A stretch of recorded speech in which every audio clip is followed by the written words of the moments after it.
must first truly know fear.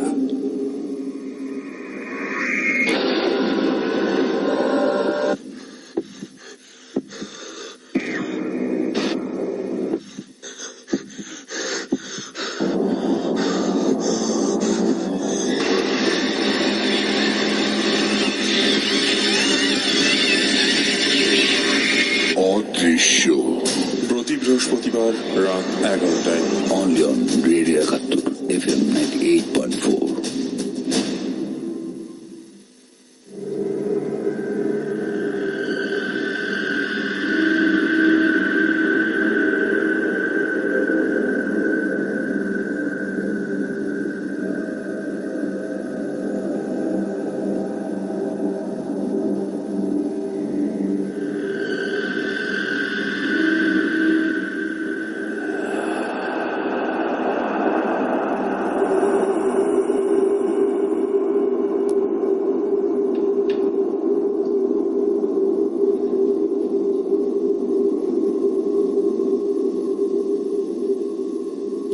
আপনি tune করে আছেন রেডিও 71 FM 98.4। আর সময় হয়ে গেল কিন্তু অদৃশ্যের মাঝে ডুব দেওয়ার জন্য। এক্স্যাক্টলি আমরা পরপর 2 সপ্তাহ পরে লাস্ট উইকে যদিও আমি ছিলাম না এবং তার আগের সপ্তাহে হয়তো থাকা হলো না আমাদের ব্যস্ততার কারণেই, বাট যেটা হচ্ছে যে আমরা কিন্তু এই সপ্তাহে আমাদের বেশ কিছু ভালো মেইল এবং চমৎকার কিছু ঘটনা নিয়ে আমাদের মাঝখানে 2জন গেস্ট আছেন। তো সেই গেস্টের ঘটনাগুলো শুনবো এবং সেই সাথে আপনাদের কি অবস্থা, এবং থ্যাংকস লট অন সবাইকে যারা আমাদেরকে এর মাঝখানে বেশ অনেকগুলো ইমেল আমাদেরকে পাঠিয়েছিলেন। সেখান থেকে চেষ্টা করবো আজকে 2-1 ইমেল রিড আউট করে দেওয়ার জন্য। এবং তাছাড়াও অনেকেই যারা আসলে আমাদের এখানে আসতে চেয়েছিলেন যে সরাসরি আপনার ঘটনাগুলো নিয়ে, তাদেরকে আবারও থ্যাংকস জানাচ্ছি এবং ওয়েলকাম করছি যে হয়তো এই সপ্তাহে আপনাদেরকে হলো না, কিন্তু ডেফিনেটলি অন্য যে কোনো সপ্তাহে আপনার সেই ঘটনাটা কিন্তু আমরা এখানে অনিয়ার করে দিতে চাই। এবং এই মুহূর্তে যারা আমাদেরকে টিউন করেছেন তাদেরকে বলতে চাই, অদৃশ্য হচ্ছে শুধুমাত্র আপনাদের শো এবং আপনাদেরকে নিয়ে এসে এবং আপনাদের ঘটনাগুলোকে নিয়ে এই শোটা চলে। তো সেই ক্ষেত্রে আপনি যদি মনে করেন যে হ্যাঁ আপনার নিজস্ব কিছু হরর ঘটনা রয়েছে, আর সেই ঘটনাগুলো আপনি শেয়ার করতে চান নিজের কিংবা হচ্ছে আপনার পরিচিত কোনো মানুষের কিংবা কারো কাছ থেকে আপনি হয়তো ঘটনা শুনেছেন, সেই ঘটনাগুলো নিয়ে আপনি কিন্তু সরাসরি আমাদের কাছে চলে আসতে পারেন। তো সেই ক্ষেত্রে যেটা করতে হবে, আপনি জাস্ট আপনার মোবাইলের মেসেজ অপশনে চলে যান, লিখে ফেলেন EFM স্পেস আপনার নাম, দেন আপনার লোকেশন, তারপর আপনার সেল নাম্বারটি পাঠিয়ে দেবেন 7171 এই নাম্বারটিতে। আমরা আপনার সাথে ফোন দিয়ে যোগাযোগ করবো এবং যদি মনে হয় আপনার ঘটনাটি অনিয়ার করা দরকার তাহলে ডেফিনেটলি আমরা আপনাকে আমাদের এখানে আমন্ত্রণ করবো। এবং যারা আসলে দূরে থাকেন, সরাসরি হয়তো আমাদের স্টুডিওতে আসাটা আপনার জন্য পসিবল না, তো সেই ক্ষেত্রে আপনি যেটা করতে পারেন, আপনি কিন্তু আমাদেরকে ইমেল করে বা রেকর্ডিং করে সেই আপনার ঘটনাগুলো কিন্তু আমাদের কাছে পাঠিয়ে দিতে পারেন। এবং সেটার জন্য যেটা করতে হবে, আমাদের ইমেল অ্যাড্রেসটি লিখে নিতে হবে আপনাকে অদৃশ্য 98.4@gmail.com ODRISSHO 98.4@gmail.com। আর এছাড়া ফেসবুকে এসে আপনার কেমন লাগছে অদৃশ্য কিংবা অদৃশ্যর কি ধরনের ঘটনা আপনারা শুনতে চান সেই ব্যাপারগুলো কিন্তু আপনারা সাজেস্ট করতে পারেন এবং কমেন্টসের মাধ্যমে ডেফিনেটলি আপনি জয়েন করে ফেলতে পারেন আমাদের সাথে। সেক্ষেত্রে আমাদের ফেসবুকে চলে যেতে হবে আপনাকে, আমাদের facebook.com/radio71 FM 98.4 এটা হচ্ছে আমাদের অফিসিয়াল ফ্যান পেজে। এখানে এসে সরাসরি আপনি কিন্তু কমেন্টসের মাধ্যমে আমাদের সাথে কানেক্ট করতে পারবেন এবং এছাড়াও আপনি ঠিক একই উপায় SMS এর মাধ্যমে কিন্তু আপনি আমাদের সাথে যোগাযোগ করতেই পারেন। সেটা হচ্ছে মোবাইলের মেসেজে যান, লিখে ফেলেন EFM স্পেস আপনার নাম, আপনার লোকেশন, দেন আপনার টেক্সটটা পাঠিয়ে দেবেন 7171 এই নাম্বারটিতে। আর আমি রনি আছি আপনাদের সাথে এবং পুরোটা সময় জুড়ে থাকবো। এবং 2জন গেস্টের কথা বলছিলাম এবং শুরুতেই এই যে গেস্টটিকে আমি এই মুহূর্তে ওয়েলকাম করছি, তার নামটা তার মুখ থেকে শুনতে চাই। আমি শাহরিয়ার হোসেন পলিন, আমি NSU-তে BBA করছি আর হচ্ছে পাশাপাশি অ্যাক্টিং করছি বাংলাদেশি পিপল একাডেমিতে থিয়েটার। তো আমি এখন যে ঘটনাটা বলতে যাচ্ছি সেটা 2013 সাল। তার আগে একটু জানো যেটা হচ্ছে আপনার নিজের সাথে ঘটে যাওয়া কোনো ঘটনা নাকি হচ্ছে অন্য কারো কাছ থেকে শুনেছেন? আমার ঘটনাগুলো সবগুলো হচ্ছে আমার নিজের সাথে ঘটে যাওয়া। ওকে, লাস্ট 4 ইয়ার্স যাবত আমার সাথে এগুলো হচ্ছে। এর থেকে আমি একটা ঘটনা বলবো আর কি। ওকে, তাহলে আমরা সরাসরি ঘটনায় ঢুকে যাই। তো 2013 সাল সামার ভ্যাকেশন, তো তখন ভাবলাম যে একটু ঘুরে আসি বাড়ি থেকে। তো তখন আমার সাথে যেটা হতো, সবসময় আমার সাথে কিছু সাউন্ড হতো, আমি কিছু বুঝতে পারতাম, যেমন নানান ধরনের, আমি একা কখনো ঘুমাতে পারতাম না, মোট কথা হচ্ছে। ইভেন এখনো এতদিন পরেও আমি একা ঘুমাতে পারি না আমার বাসায়। আমার বেডরুম ফাঁকা থাকে, আমি থাকি হচ্ছে কারো না কারো সাথে গিয়ে থাকি, তো আমার নিজে একা থাকতে পারি না প্রবলেমগুলোর জন্য। মানে রুমে নানান ধরনের শব্দ, যেমন হচ্ছে কোন একটা কিছু পড়ে যাওয়ার সাউন্ড রাতে, বা জানালায় টোকা, দরজায় টোকা, এই টাইপের। তো এই ঘটনাগুলো অনেকদিন আগে থেকেই ঘটতো। তো আমি যে 2013-এ সামার ভ্যাকেশনে আমার গ্রামে যাই আমার এক ফ্রেন্ডকে নিয়ে সাথে। তো আমার গ্রাম হচ্ছে এটা কিশোরগঞ্জ বাজিতপুর। তো বাজিতপুরে যখন আমার ফ্রেন্ডকে নিয়ে যাই, 2 দিনের জন্য গিয়েছিলাম সেখানে। তো আমাদের যে বাসা সেটা মেইন প্রপারে ছিল। তো বাসাটা যে নিচ তলায় আমরা থাকতাম, আর বাসাটা ছিল হচ্ছে 3 তলা। তো বাসায় মূলত কেউ থাকে না বলতে আব্বু আম্মু থাকে, আর হচ্ছে কাজের লোকরা থাকে। বিশাল বড় বাসা, বাট সেই তুলনায় মানুষ কেউ নাই। মানে আচ্ছা, আব্বু আম্মু যে রুমে থাকে সেই রুমে আব্বু আম্মু থাকে, আর বাকি 4টা বেডরুম সবসময় খালি থাকতো। মানে বাসাটা অনেক বড় ছিল। ছোটবেলায় আমরা সেখানে থাকতাম, কিন্তু আমরা ঢাকা শিফট হওয়ার পরে ওই বাসাটা খালি থাকতো। তো মানে ওখানে হচ্ছে মানে মাঝে মাঝে শুধুমাত্র বেড়াতে যাওয়ার জন্য ওই জায়গাটিতে যাওয়া হতো। ঈদে যদি যেতাম তখন। এমনি Okay. বাসাটা দোতলায় ভাড়া দেওয়া ছিল, 3 তলাও ভাড়া দেওয়া ছিল। আর বাসাটা হচ্ছে লম্বা ছিল, আর বাসাটার পেছনে জঙ্গলের পরে খাল ছিল। আর ওটার আশেপাশে ঠিক মানে কত দূরে বাড়ি ঘর ছিল সেটা যদি একটু বলতেন। বাড়ি ঘরগুলো কাছেই ছিল, কিন্তু হচ্ছে মানে জঙ্গল ছিল আর কি। আচ্ছা, মানে বাসার পাশে জঙ্গল, এরপরে যেমন বাড়ি ঘর, Okay. বা সামনের দিকে বাড়ি ঘর ছিল। তো আমি যে রুমটায় গিয়ে থাকতাম সেটা হচ্ছে আমার বাসার সবচাইতে পেছনের রুম। আমি সবসময় ওই রুমে গিয়ে থাকতাম। তো আমার ফ্রেন্ডকে যখন নিয়ে যাই, তো তখন ওই রুমে উঠি প্রতিবারের মতো। তো ওই রুমটা ছিল, রুমের এক পাশে জানালা ছিল, অন্য পাশে ছিল হচ্ছে একটা অ্যাটাচ বাথরুমের দরজা। তো যে জানালাটা ছিল সেটা অনেক বড় ছিল, আর জানালা খুললেই গাব গাছ দেখা যেত আর কি। মানে জঙ্গল, ঘন জঙ্গল, গাব গাছ ছিল। এর পাশে হচ্ছে গাব গাছে সবসময় আবার কলা বাদুর ঝুলতো, রাতের বেলা সাউন্ড করতো, ভোরবেলায় সাউন্ড করতো, এই টাইপের আর কি। একটু মানে রুমটাই কেমন যেন ছিল। মানে আমরা যখন ছোটবেলায় সেই বাসায় থাকতাম, তখনও আমরা ওই রুমটাকে মানে খুব ভয় পেতাম। শুনতাম যে হ্যাঁ, এই রুমে যেই থাকে সেই ভয় পায়, এই টাইপের। কিন্তু এই কথাগুলো হচ্ছে আপনারা কার কাছ থেকে শুনেছিলেন যে ওই জায়গাটিতে ভয়ের কিছু আছে বা ভয় পাওয়ার মতো ঘটনা ওখানে ঘটে? ওই রুমটা বেসিক্যালি আমার ফুপু ওই রুমে থাকতো অনেক আগে। আচ্ছা, তো তখন থেকেই ফুপু বলতো যে হ্যাঁ, আমার এই রুমে ভয় করে, আমি একা থাকতে পারছি না। আচ্ছা, এই টাইপের একটা কিছু। মানে কখনো আপনার ফুপির সাথে কোনো ইনসিডেন্ট ঘটেছিল বা এরকম কোনো ঘটনা কি ওখানে ঘটেছে, নাকি উনি জাস্ট ভয় পেতেন? উনি ভয় পেতেন। মানে ওনার সাথে কি ইনসিডেন্ট ঘটেছে সেটা আমরা জানি না, কারণ খুব ছোট থাকতেই ঢাকা চলে আসা, এরপর বাসাটা পুরো খালি পড়ে থাকা। ওকে, জাস্ট আপনার এমন কিছু একটা জানা আছে ওই জায়গাটিতে ভয় পাওয়ার মতো কিছু একটা ঘটে যে সাধারণত ভয় পায়? ওকে, কিন্তু আমি কখনো ওই রুমে ভয় পাইনি। আমি কখনো একা ছিলাম না, আমি যখন ছিলাম ফ্রেন্ডদেরকে নিয়ে, বাট আমি কখনো ভয় টয় পাইনি। তো আমার সাথে যে জিনিস ছিল, আমার সাথে একটা জিনিস ছিল। জিনিস বলতে মানে আমার সাথে একটা বই ছিল, যেটার জন্য হচ্ছে এটা একটা অন্যতম কারণ যে মানে আমার সাথে নানান ধরনের প্রবলেম ঘটা বা আমি ভয় পাওয়া।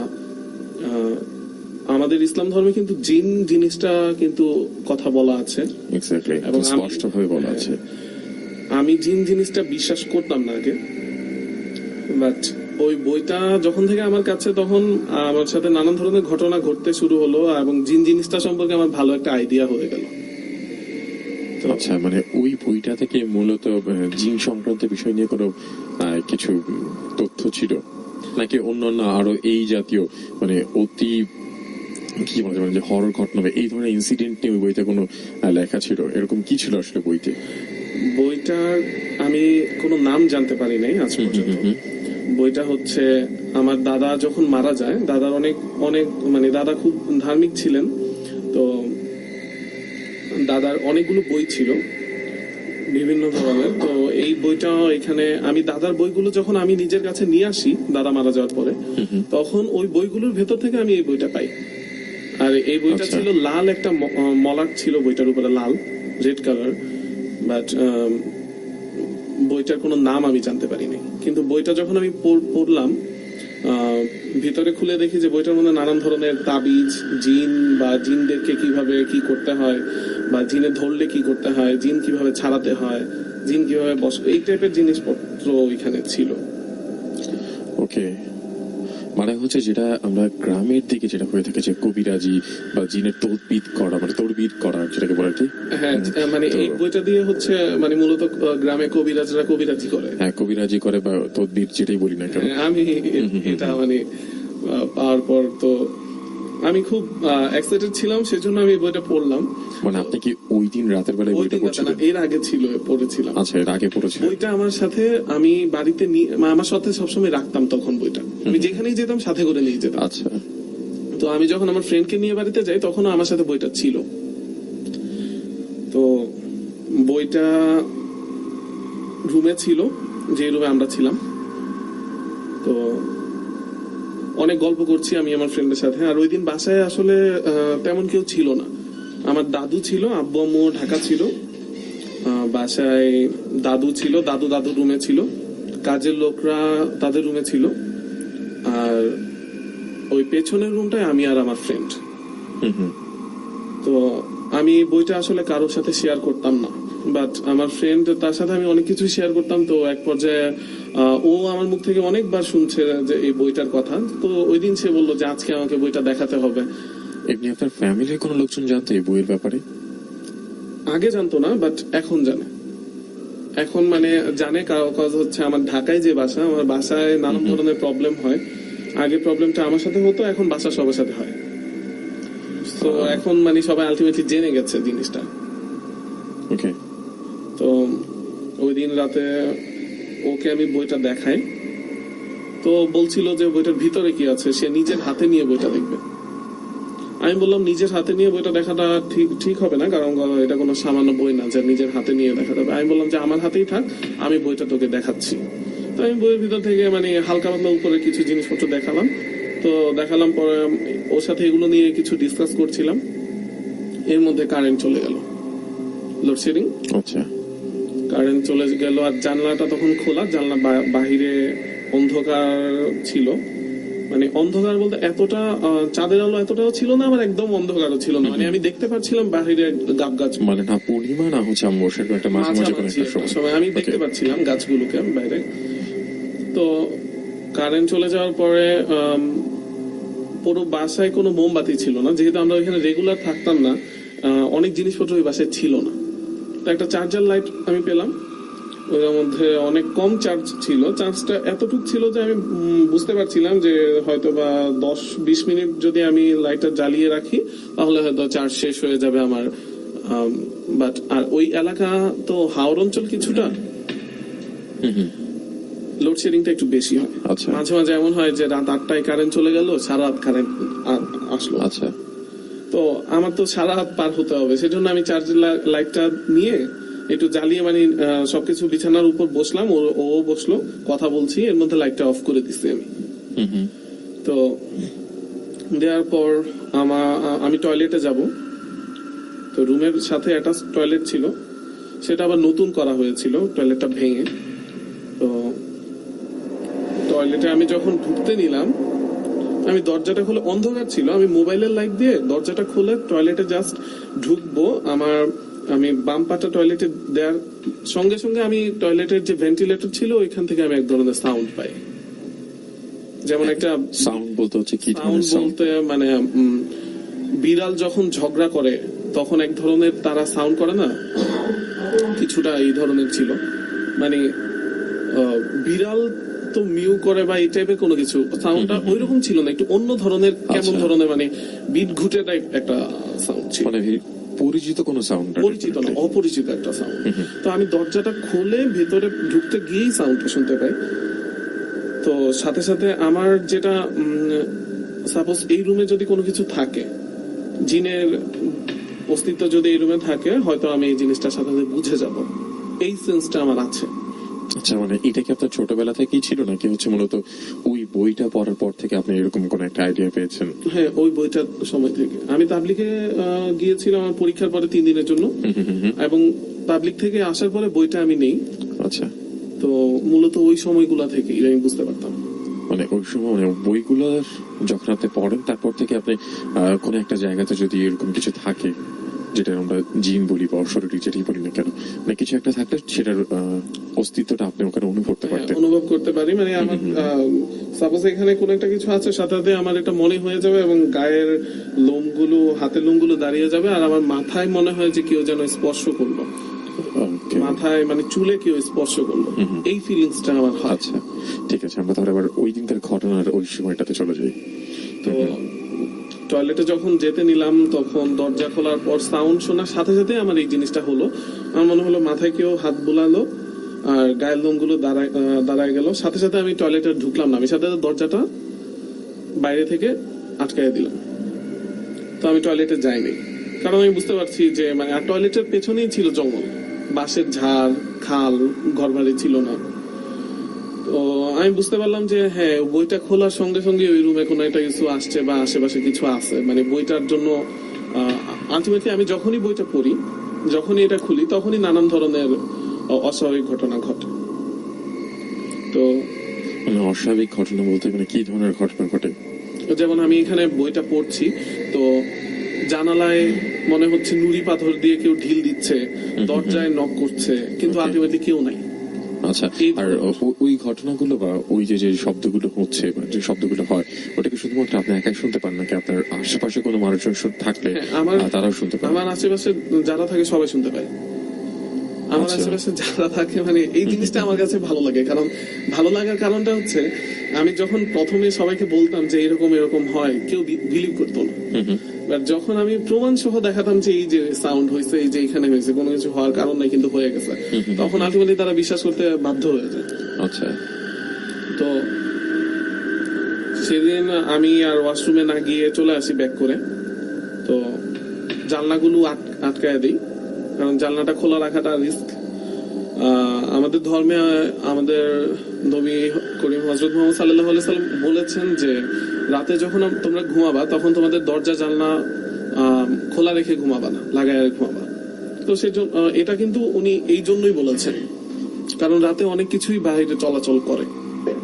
তো আমি জানলা আটকায় দিই, তখন আমার রুমটা একদম পুরো অন্ধকার। আচ্ছা, একদম অন্ধকার, আমি আমার ফ্রেন্ডকে দেখতে পাচ্ছিলাম না, ও আমাকে দেখতে পাচ্ছিল না। আচ্ছা, তখন আনুমানিক কয়টা বাজে? 2টা 2:30। 2টা-2:30 মতো বাজে। ওকে, তখন কারেন্টেরও কোনো খবর নাই, আমি চার্জ লাইট নিয়ে অফ করে আমার পাশে রাখছি, যে যদি কোনো প্রবলেম হয় তাহলে যাতে আমি এটা ইউজ করতে পারি। তো আমার ফ্রেন্ড তখন শুয়েছিল আর আমি বসেছিলাম, আমি বসে থেকে গল্প করছিলাম। আমি আর তাকে এটা বলিনি যে এরকম কিছু হয়েছে বা এই রুমে আশেপাশে কোনো কিছু আছে, আমি বুঝতে পারছি, কজ বললে হয়তো ভয় পাবে বা এমন একটা কিছু। আর আমি আসলে এগুলোর সাথে অভ্যস্ত ছিলাম, আমি আগে থেকেই জানতাম যে হ্যাঁ, বইটা বের করব, একটা কিছু হবে এখানে, এর জন্য আমি আমার ফ্রেন্ডকে কিছু বলিনি। আমি ভয় পাচ্ছিলাম না, কজ আমি এটা অভ্যস্ত হয়ে গেছি। তো এর মধ্যে আমি কথা বলে যাচ্ছি, আমার ফ্রেন্ডের কোনো রেসপন্স নাই। তো হুট করে আমি জিজ্ঞেস করলাম, কি রে, কি তুই কোনো কথা বলছ না কেন, বা কি চুপচাপ হ্যাঁ তো না তো বলবি? তো তখনও দেখি তার কোনো রেসপন্স নাই, সে শুয়েছিল আর আমি হচ্ছে বিছানার মাঝখানে আমি বসেছিলাম। তো তখনই দেখলাম যে ওর হাতটা দিয়ে মানে আমার উপরে এসে মানে ওর হাতটা দিয়ে মানে কাতরানোর মতো ওর হাতগুলো ইয়ে করছে। তো আমি তো সাথে সাথে ভয় পেয়ে গেলাম যে কি ব্যাপার, এরকম করতেছে কেন? তো তখনই কারেন্ট চলে আসলো, দেখলাম যে ও একদম মানে শুয়েছিল, সে ঘেমে গোসল করে ফেলছে আর হচ্ছে হাত দিয়ে কাতরাচ্ছে। তো আমি তখনই ধাক্কা দিলাম, বললাম যে কি হয়েছে? তখন সে বললো যে আমাকে পানি দে। আমি পানি দিচ্ছি, আমি বলছি কি হয়েছে আমাকে খুলে বল, কোনো সমস্যা নাই, যদি কোনো মানে কিছুই হোক আমাকে বল, সমস্যা নাই। তো ও বললো যে আমি তোর কথা শুনতেছি। এর মধ্যে দেখি যে আমি আর হাত পা নাড়াইতে পারতেছিলাম না, আমি পা হাত মানে সব অবশ হয়ে যাচ্ছিল। আমি তোরে ডাক দিতে চাচ্ছি কিন্তু পাচ্ছিলাম না। মানে যেটা হয় বোবা ধরলে, মানে তাকে তখন বোবা ধরছে। কিন্তু কিছুক্ষণ আগেও তো মানুষের জাগনোই ছিল, মূলত আপনার কথা সে শুনতেও পাচ্ছিল। হ্যাঁ। বোবা ধরা বা হচ্ছে মানুষ ঘুমের ঘরে যেটা হয়, এটা তো যেটা হয় যে মানুষ ঘুমালে নর্মালি এই জিনিসটা হয়ে থাকে। না, সে জাগনা ছিল, সে মনোযোগ দিয়ে আমার কথাগুলো শুনছিল, তখন এই ঘটনাটা ঘটছে। হুট করে সে আর নড়তে পারতেছিল না বা এই হচ্ছিল, তো একদম ঘেমে গেছে। আমি বললাম যে তুই কি কোনো কিছু ফিল করছস? বলে যে হ্যাঁ, আমার কাছে মনে হলো যে আমার বুকের উপর কেউ চেপে বসছে, বাট আমি তাকে দেখতে পাচ্ছিলাম না, কারণ আমি ওরে দেখতে পাচ্ছিলাম না, ও আমাকে দেখতে পাচ্ছিল না, এতটা অন্ধকার ছিল।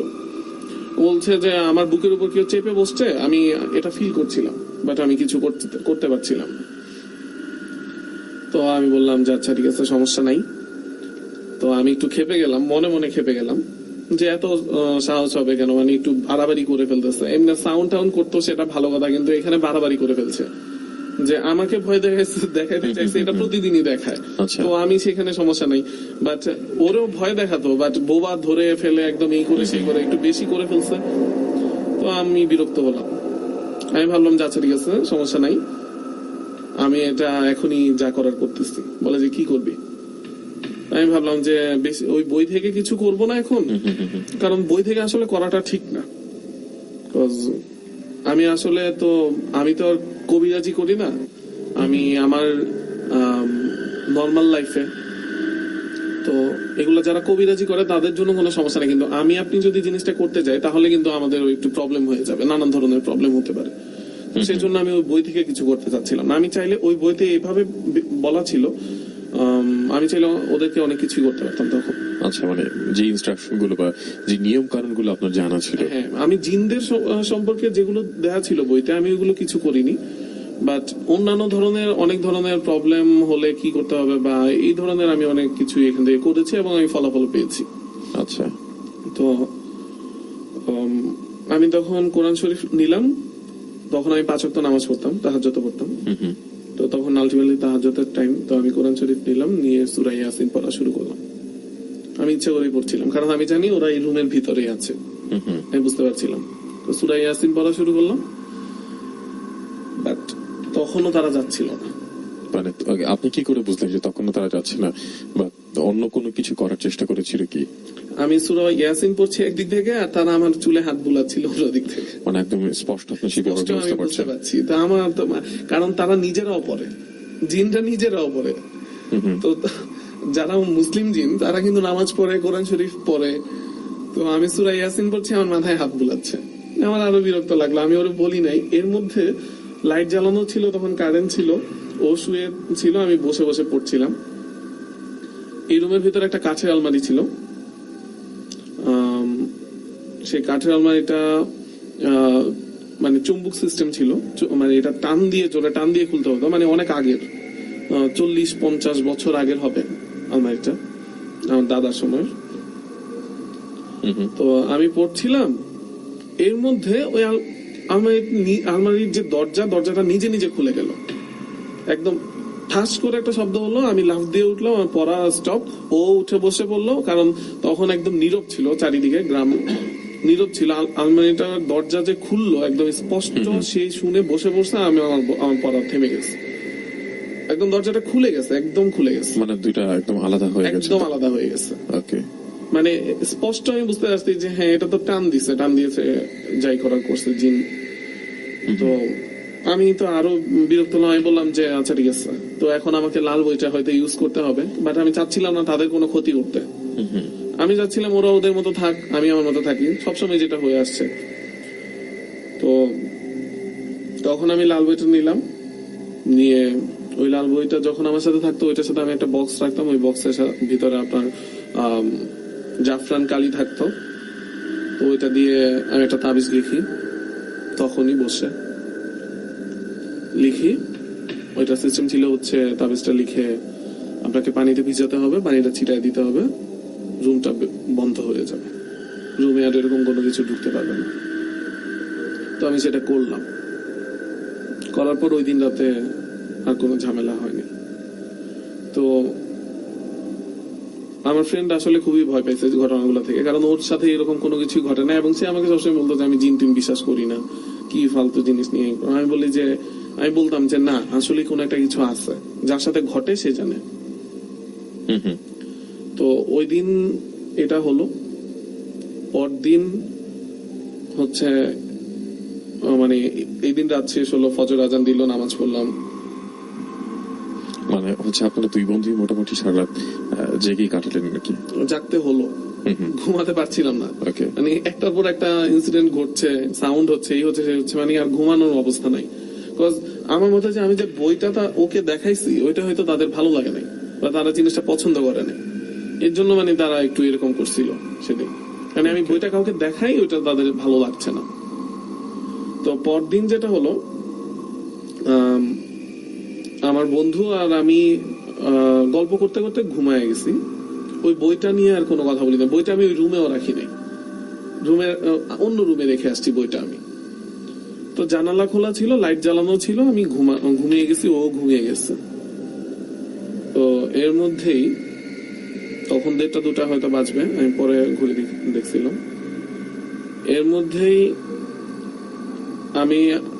আমি খুব একটা মানে অস্বস্তিকর অবস্থা ফিল করছিলাম। তাকায় দেখি কি হয়েছে, দেখি যে ও মানে হচ্ছে কি মানে আমাকে শক্ত করে ধরে রাখছে।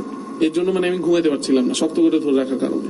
তো আমি ঘুম থেকে উঠছি, আমি খুব বিরক্ত হয়ে উঠছি যে এটা কি মানে কি, আমি কিন্তু ঘুমাইতে পারতেছি না। তো আমি ওর দিকে তাকালাম, তাকানোর পরে দেখি কি ও এক দৃষ্টিতে রুমের কর্নারের দিকে তাকানো। আমি ঘুম থেকে জেগে ওর দিকে তাকাইছি, দেখি এক দৃষ্টিতে কর্নারের দিকে তাকানো, এবং সে ঘামছে। ওকে। কর্নারটা বলতে হচ্ছে যে পাশ দিয়ে জানালা ছিল ওই পাশটা, জানালার ওই রুমের কর্নারটা। তো সঙ্গে সঙ্গে আমি এদিকে তাকাই, তাকানোর পরে আমি আমার লাইফে ফার্স্ট দেখতে পেলাম। আচ্ছা, মানে আপনার কি দেখেছিলেন? সেটা হচ্ছে তারা অনেক ধরনের রূপ ধরতে পারে। সেদিন যেটা ধরেছিল সেটা হচ্ছে আপনি ছাই উপরে থেকে ছাই যদি ছাড়েন তাহলে ছাইটা নিচে যেভাবে পড়বে, ছাইটা পড়তে থাকবে না নিচে। তো ওই রকমের মধ্যে একটা 7 ফিট কি 7.5 ফিট লম্বা একটা মানুষের স্ট্রাকচার, সেটা নিচে পড়ছে না, মাটি থেকে একটু উপরে, একদম ফুল একটা মানুষের স্ট্রাকচার, সেটা ভাসছে, নড়ছে। মানে হচ্ছে যে পুরো মানে আমরা যদি ছাই রঙের বা এরকম ধুলো জাতীয় কিছু একটা মতো একটা অবয়ব, কিন্তু হচ্ছে সেটা মানুষের মতো একটা অবয়ব, মানুষের মতো এবং সেটার হাইট বা উচ্চতাটা আমাদের সাধারণ মানুষের মতো না। হ্যাঁ, একটু লম্বা ছিল এবং হাত পা সবই ছিল, এবং সবকিছু নড়ছে, এবং সেটা হচ্ছে শূন্যের উপরে এবং নড়াচড়া করছে। ওকে। তো আমি দেখার সাথে সাথে আমি ভয় পেয়ে গেলাম, আমার গায়ের লোম দাঁড়ায় গেল। আমি সাথে সাথে আমার ফ্রেন্ডের দিকে আবার তাকালাম, আমি দেখি যে ও চোখের পাতি ফেলছে না, মানে ও পাতি ফেলছে না, ও যে মানে কি চিন্তা করতেছে আমি আসলে বুঝি নাই। আমি আস্তে করে বালিশটা ওর মুখের উপর রেখে দিলাম, যাতে করে ও আর কিছু না দেখতে পারে। আচ্ছা, মানে আর শুধুমাত্র হচ্ছে বিষয়টা আপনি দেখলেন, আপনার ফ্রেন্ড তার মানে ওই সময় ও দেখছে তখন। আচ্ছা, মানে উনি দেখেই যখন হচ্ছে মুখ ওদিকে ছিল, এবং সেই মুহূর্তে আপনি হচ্ছে তখন সেটা এক্সপিরিয়েন্স করবেন। হ্যাঁ, ও এটা দেখেই ভয় পায় আমাকে, মানে সে শক্ত করে ধরে রাখছিল, আর আমার ঘুম ভেঙে আমি ওর দিকে তাকালাম। ওকে। পরে ওর দিকে তাকানোর পরে দেখি যে আসলে এরকম একটা কিছু, তখন আমি ওর মুখের উপর একটা বালিশ দিয়ে দিলাম, যাতে সে আর এটা না দেখতে পারে। তো এর মধ্যেই আমি চিন্তা করলাম যে এখন কি করা যায়। আমি খুব ভয় পেয়ে যাচ্ছি। আসলে আমি ভয় পাই না, আমি এই ধরনের অনেক কিছুই ওই বইটা নিয়ে অনেক কাজ করি, বাট আমি কখনোই ভয় পাই না। হয়তো আমি একা থাকি না হচ্ছে ভয়ের কারণে না, ডিস্টার্ব হয়, রাতে ঘুমাতে দেয় না, সেজন্য একা থাকি না। কিন্তু আমি সেদিন ভয় পাইছি। তো পরে চিন্তা করলাম ভয় পাওয়া যাবে না, আমি যে জিনিসগুলো জানি সেটা দিয়ে তো আমার ভয় পাওয়ার কথা না। তো সঙ্গে সঙ্গে আমি ওই বইটা থেকে একটা দোয়া পড়লাম, মুখস্থ ছিল, এটা আমার মুখস্থ করে রেখেছিলাম, কারণ ওই বইটাতে দোয়াটা এভাবে দেওয়া ছিল যে এই দোয়াটা মুখস্থ করে রাখতে হবে যদি কেউ এই বইটা পড়ে। আচ্ছা, কারণ ওই বইটার একটা শর্ত ছিল। হ্যাঁ, ওই দোয়াটা মুখস্থ করে রাখতে হবে। কারণ কথা হচ্ছে আপনি ওই বইটা পড়ার কারণে যদি উল্টাপাল্টা কোনো কিছু দেখেন, বা আপনি যদি অস্বাভাবিক কিছু আপনার চোখে পড়ে, ঘটনা ঘটে, তখন যাতে আপনি নিজেকে সেভ করতে পারেন, সেই জন্য এই দোয়াটা ছিল। তো আমি ওইটা মুখস্থ করে ফেলছিলাম। তো ওই দোয়াটা পড়ার সঙ্গে সঙ্গে দেখলাম যে এটা সেকেন্ডের মধ্যে ওই দাঁড়ানো স্ট্রাকচারটা সে উপরে উঠলো, নিচে নামলো, রুমটা পুরাটা উপর দিয়ে মানে সিলিং এর দিক থেকে রুমটার মধ্যে 3-4টা রাউন্ড দিয়ে জানলা দিয়ে একদম স্পষ্ট বের হয়ে চলে গেল। এই দৃশ্যটাও কি শুধু আপনি একাই দেখছেন না আপনার ফ্রেন্ড এটা আমি দেখছিলাম, তখন আমি ওর মানে মুখের উপর বালিশটা দিয়ে রাখছি। আমি জানি, আমি জানতাম যে হয়তো কিছু একটা উল্টাপাল্টা কিছু করবে, যাতে মানে ও তো দেখলে ভয় পাবে। ওকে, আমি তো এগুলোর সাথে প্রতিদিনই আমি কোনো না কোনো আমার সাথে ঘটনা ঘটছে, তো আমি অভ্যস্ত ছিলাম। আর আমি তো এই জিনিসগুলো জানতাম, সেজন্য আমি তাকে বলিনি, মানে দেখতে দিইনি। ওকে। তো বের হয়ে চলে গেল, যাওয়ার পরে আমি রুমটা বেঁধে ফেললাম, বইটা নিলাম। একটা সিস্টেম ছিল যে আপনি লাঠি দিয়ে ইয়ে করে রুমটা বাঁধবেন, লাঠি দিয়ে আমি বিছানার চারপাশে বেঁধে নিলাম, নিয়ে সেদিন ঘুমাই। পরদিন আমি আমাদের এলাকার হুজুর আছে একজন, তো ওনাকে আমি বাসায় নিয়ে আসি, যে উনি জাস্ট এটা বলুক যে জিনিসটা এখানে আসছে সেটা কি এই রুমেই থাকতো, নাকি কথা হচ্ছে ওইটা আমার বইয়ের কারণে আসছে। তো ওনাকে এনে আমি আমার বইয়ের কথা বলিনি ওনাকে, আমি ওনাকে এনে জাস্ট রুমে আনলাম। আনার পরে বললাম যে হুজুর দেখেন তো রুমটায় কি কোনো ঝামেলা আছে। হুজুর বলে যে ঝামেলা বলতে, আমি বললাম যে মানে রুমটায় কি মানুষ ছাড়া জিন টিন এদের আসা যাওয়া আছে কিনা। আচ্ছা, কিন্তু আপনি কি দেখেছিলেন বা যেটা দেখলেন আপনি সেই ব্যাপারে ওনাকে কোনো আইডিয়া দিয়েছিলেন যে আমি এরকম একটা অবয়ব দেখেছি? হ্যাঁ, ওনাকে আমি বলেছি। আচ্ছা, ওইটা ওনাকে আমি ওই রুমে এনে তারপর বলেছি যে হুজুর দেখেন এটা, মানে এই রুমে কোনো কিছু আছে কিনা। হুজুর বললো যে না, রুমে হয়তো এদের বসবাস নাই, কিন্তু রুমের ভেতর দিয়ে হয়তো আসা যাওয়া করে মাঝে মাঝে, এই সাইডটা দিয়ে আসা যাওয়া করে, কর্নারটা দিয়ে, রুমের বাইরে সেটা বাস ঝাড় আছে, বাস ঝাড়ের দিক থেকে আসা যাওয়া করে। আর পরে আমি বললাম যে হুজুর এরকম এরকম ঘটনা আমি কালকে রাত্রে এরকম দেখলাম। তো আচ্ছা, তো কিন্তু সেই মুহূর্তে আপনার যখন হুজুরকে যখন এই কথাগুলো বললেন, মানে ওনার তখন রিয়াকশনটা কি ছিল যে এরকম বিষয় হয় বা এরকম দেখা যায়, মানে উনি তখন বিষয়টাকে কি স্বাভাবিকভাবে নিল নাকি হচ্ছে ওনার রিয়াকশনটা একটু জানতে চাচ্ছিলাম। ওনার সাথে আমার সম্পর্ক অনেকদিন আগে থেকে, এবং উনি জানতো যে আমি 5 ওয়াক্ত নামাজ পড়ি, তাহাজ্জুদে নামাজ পড়ি, তারপর জিকির আজগার করি, কোরআন শরীফ পড়ি, মানে ধার্মিক জিনিসটা উনি জানতো। উনি জানতো যে তাহাজ্জুদে নামাজ আমি রেগুলার পড়ি। আর এটা সত্যি কথা যে যারা তাহাজ্জুদে নামাজ পড়ে তারা কিছু না কিছু ফিল করে। হ্যাঁ, এই ধরনের ইনসিডেন্ট কিন্তু আমরাও একটা সময় এখানে বেশ কিছু গেস্ট এসেছিলেন, যেটা হচ্ছে তাহাজ্জুদে নামাজ পড়ার সময় কিছু ঘটনা ছিল। ইভেন আপনি যেটা কথা বলছিলেন যে ওই তাবলিগে জামাত যেখানে যায়, অনেক সময় দেখা যায় যে মসজিদে হয়তো তাদেরকে থাকতে হয়, তো নামাজ পড়ার সময় এই ধরনের কিছু ইনসিডেন্ট ঘটে। তো তাহাজ্জুদের ওই সময়টার এরকম ঘটনা এর আগেও আসলে শোনা। তো এবার আপনার ওটাতে যাবো যে আপনার ওটাতে আসলে কি হয়েছিল। তো হুজুরকে আমি বললাম যে হুজুর আমি এরকম কিছু দেখছি। তো উনি বলতো যে তুমি তো তাহাজ্জুদে নামাজ পড়ো। হুজুর জানতো না আমার বইটার কথা।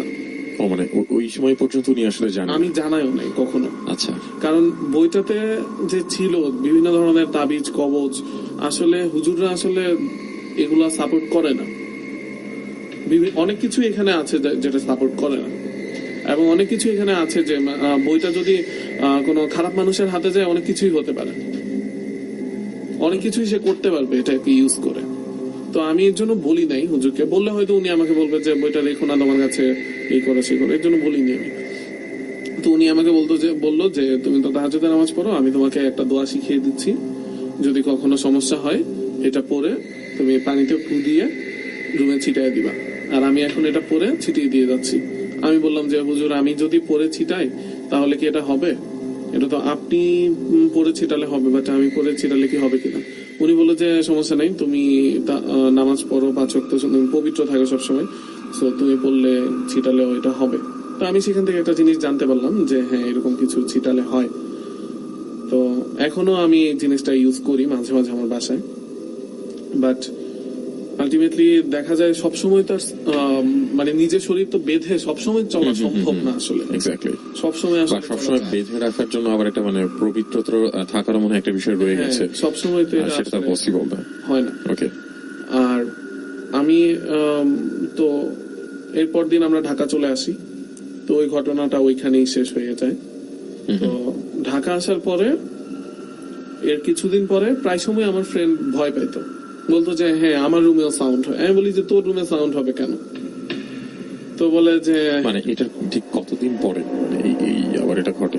সপ্তাহখানেক পরে ঢাকায় চলে আসে। সপ্তাহখানেক পরে আপনার ফ্রেন্ড হচ্ছে একটা উৎপট কিছু শব্দ পাচ্ছে। আমার রুমে যে টাইপের সাউন্ড হতো, যেমন আমি আমার রুমে না ঘুমানোর অন্যতম কারণ হচ্ছে আমি যখন ঘুমাই চোখটা যখন প্রায় লেগে যায় তখন একটা তুরির শব্দ একদম কানের কাছে এসে একটা তুরির শব্দ দেয়। আচ্ছা, তো সাথে সাথে ঘুমটা আলটিমেটলি ভেঙে যায়, বিরক্ত লাগে, মেজাজ খারাপ হয়। আমি ভয় পাই না, কারণ ভয় পাওয়ার কোনো কিছুই নেই। আমি চাইলেও দেখে আটকায় ফেলতে পারবো এখানে ওই মুহূর্তে, তো এর জন্য আমি ভয় পাই না। বাট আমার ঘুমের ডিস্টার্ব হয়, সেই জন্য আমি আসলে আলটিমেটলি একা থাকি না। তো ওই টাইপের সাউন্ড ওর বাসাতে হওয়া শুরু করলো। তো একদিন রাতে আমাকে 4টার সময় ফোন দিল, আমি ঘুমায় পড়ছিলাম। আমি 4টার সময় ফোন পেয়ে আমি ঘুম থেকে উঠলাম, বলে যে আমি খুব ভয় পাচ্ছি। আমি বলি কেন, ভয় পাওয়ার কি আছে? পরে বলে যে আমি পিসিতে আমি গেমস খেলতেছি কোনো কারণ ছাড়াই, মানে কোনো ভূমিকম্প না কোনো কিছু না, পিসিটা একদম জোরে ঝাঁকুনি মারলো 2-3 বার। আচ্ছা, তো আমি বলি যে মানে কি? পরে তার রুমে হার্ডবোর্ড ছিল, বলে যে হার্ডবোর্ডে মনে হচ্ছে টোকা দিচ্ছে, একটু পর পর এই ধরনের ইয়া হচ্ছে, এবং রুমে আমি আতরের গন্ধ পাচ্ছি।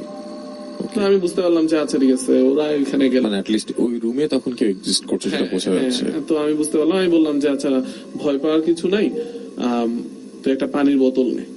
তো বোতল নিলাম, আমি বললাম যে আমার ফোনটা ওই বোতলের মুখে নিয়ে লাগা, আমি কিছু দোয়া পড়বো, ওইটা বোতলে যাবে।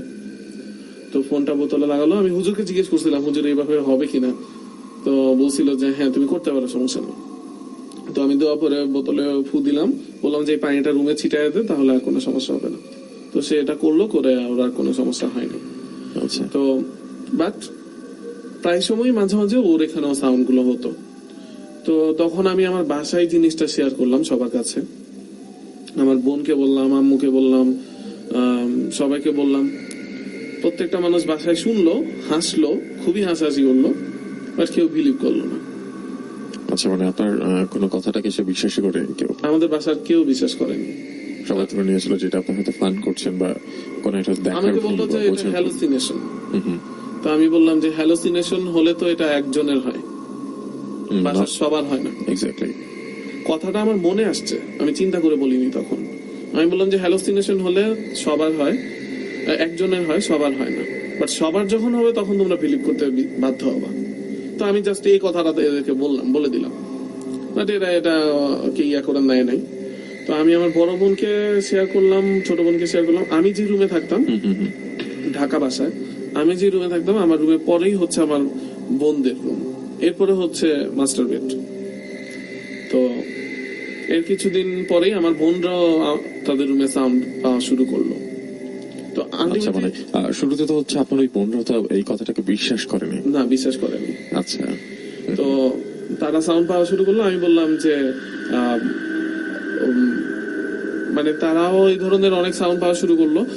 তো এর মধ্যে তারা আমাকে প্রায় সময় এসে জিজ্ঞেস করতো যে আজকে কি রাত্রেবেলা তুই কি মানে করিডোর দিয়ে হাঁটাহাঁটি করছিস, ড্রয়িং রুম ডাইনিং রুম দিয়ে? আমি বলি যে কেন, আমি তো ঘুমাইছিলাম। পরে বলে যে না, আমরা একদম স্পষ্ট হাঁটার শব্দ শুনছি। আচ্ছা, শুনলাম যে মানে ওরা প্রায় সময় শুনতো যে ঘরের ভিতর দিয়ে কেউ হাঁটছে, হেঁটে ডাইনিং টেবিলে পানি খাচ্ছে, এই টাইপের শব্দ।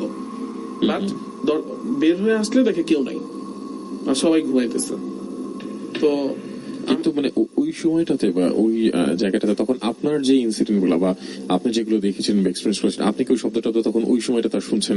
আমি শুনতাম, আপনি তো কন্টিনিউয়াস শুনে যাচ্ছেন, সেই সাথে এখন হচ্ছে আপনার বোনরাও অ্যাড হলো, আমার ফ্রেন্ডও অ্যাড হলো। মানে আমি যাদের সাথে শেয়ার করছি তাদের কাছে এটা মানে ছড়াচ্ছে, মানে এটা তখন ওটা স্প্রেড হয়ে যাচ্ছে, স্প্রেড আউট হচ্ছে এটা। তো আমার বোনরা রেগুলার শুনতেছে।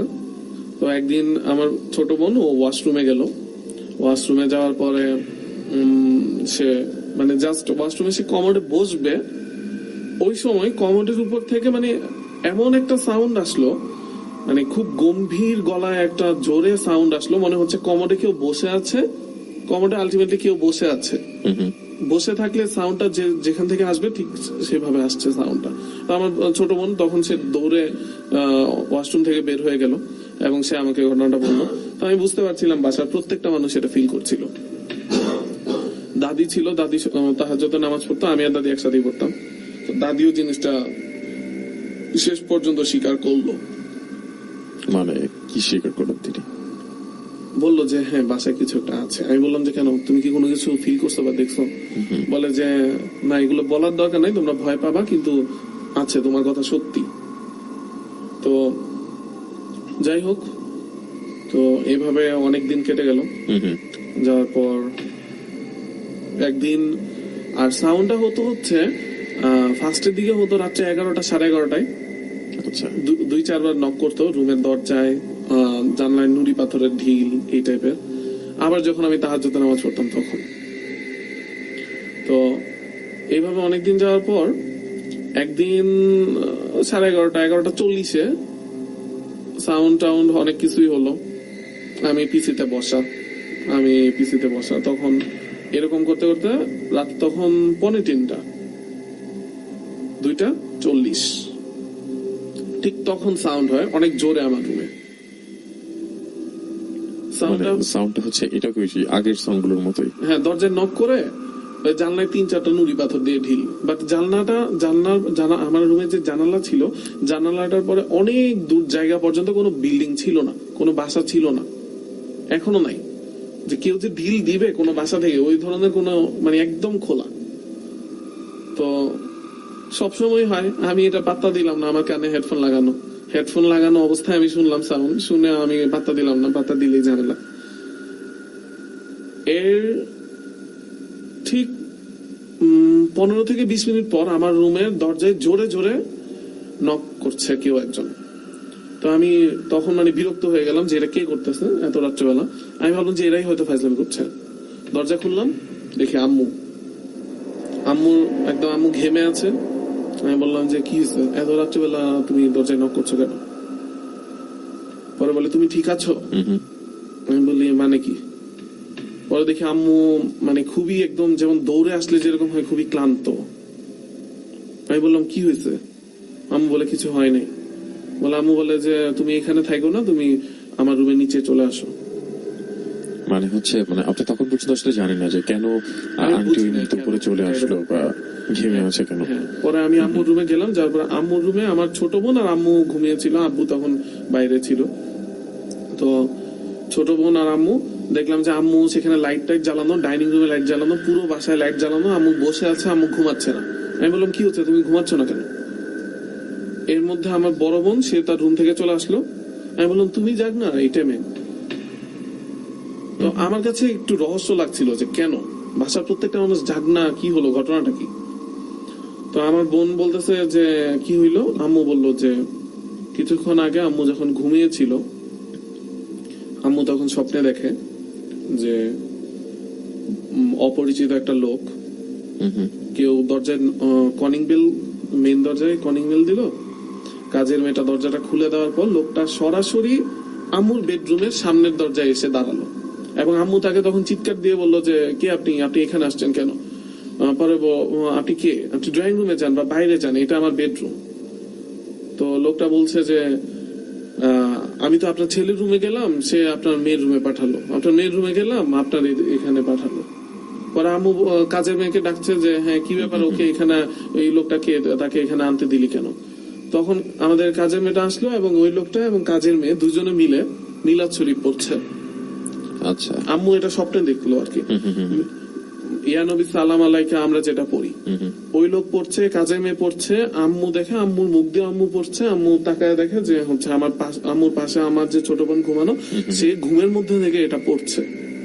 আচ্ছা, এর মধ্যে আম্মু ঘেমে গিয়ে আম্মুর ঘুম ভেঙে গেল, এবং আম্মু তাকায় দেখে আমার যে ছোট বোন, সে মিলাদ শরীফ পড়ছে। আচ্ছা, সে মানে আম্মুর ঘুম ভাঙার পর আম্মু দেখলো সে মিলাদ শরীফ তার মুখ দিয়ে বলছে। তার মানে আম্মু যা স্বপ্নে দেখলো, মানে ঘুমের ভেতরে হচ্ছে সে সেটা দেখছিল, কিন্তু বাস্তবে ঘুম ভাঙার পরে দেখলো যে হ্যাঁ আসলে এটাই হচ্ছে।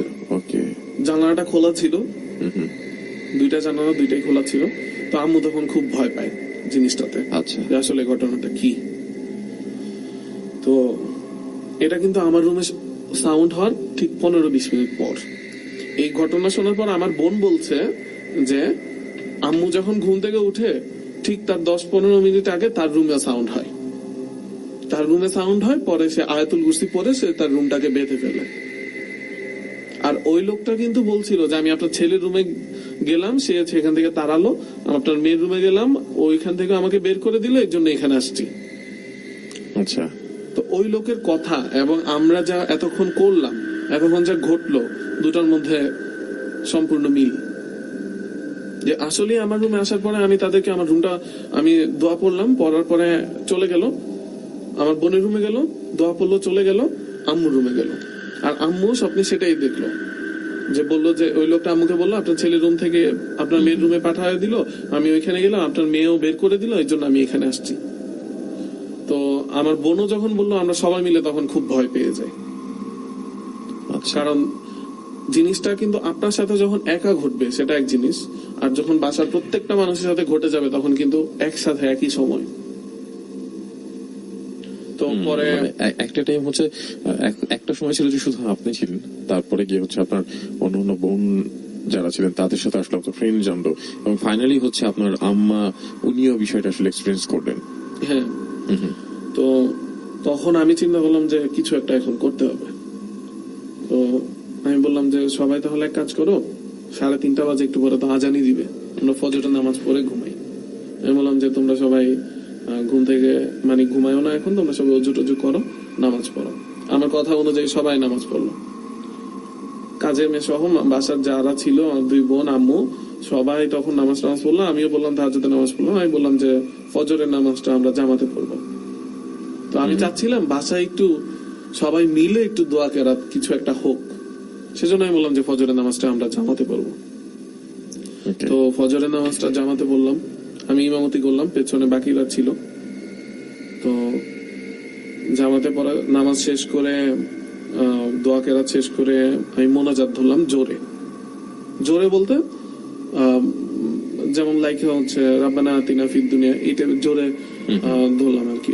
মূলত আমি মনে করিনি সেটা, যাতে শুনতে পারে সবাই এবং পুরো বাসা থেকে যাতে জিনিসটা শোনা যায়। আচ্ছা, তো আমি মোনাজাতে বললাম যে মোনাজাতের মধ্যে বললাম যে আল্লাহ, এই যে জিনরা আমাদেরকে এই ধরনের প্রবলেম ক্রিয়েট করছে, তুমি তাদেরকে হয় এই বাসা থেকে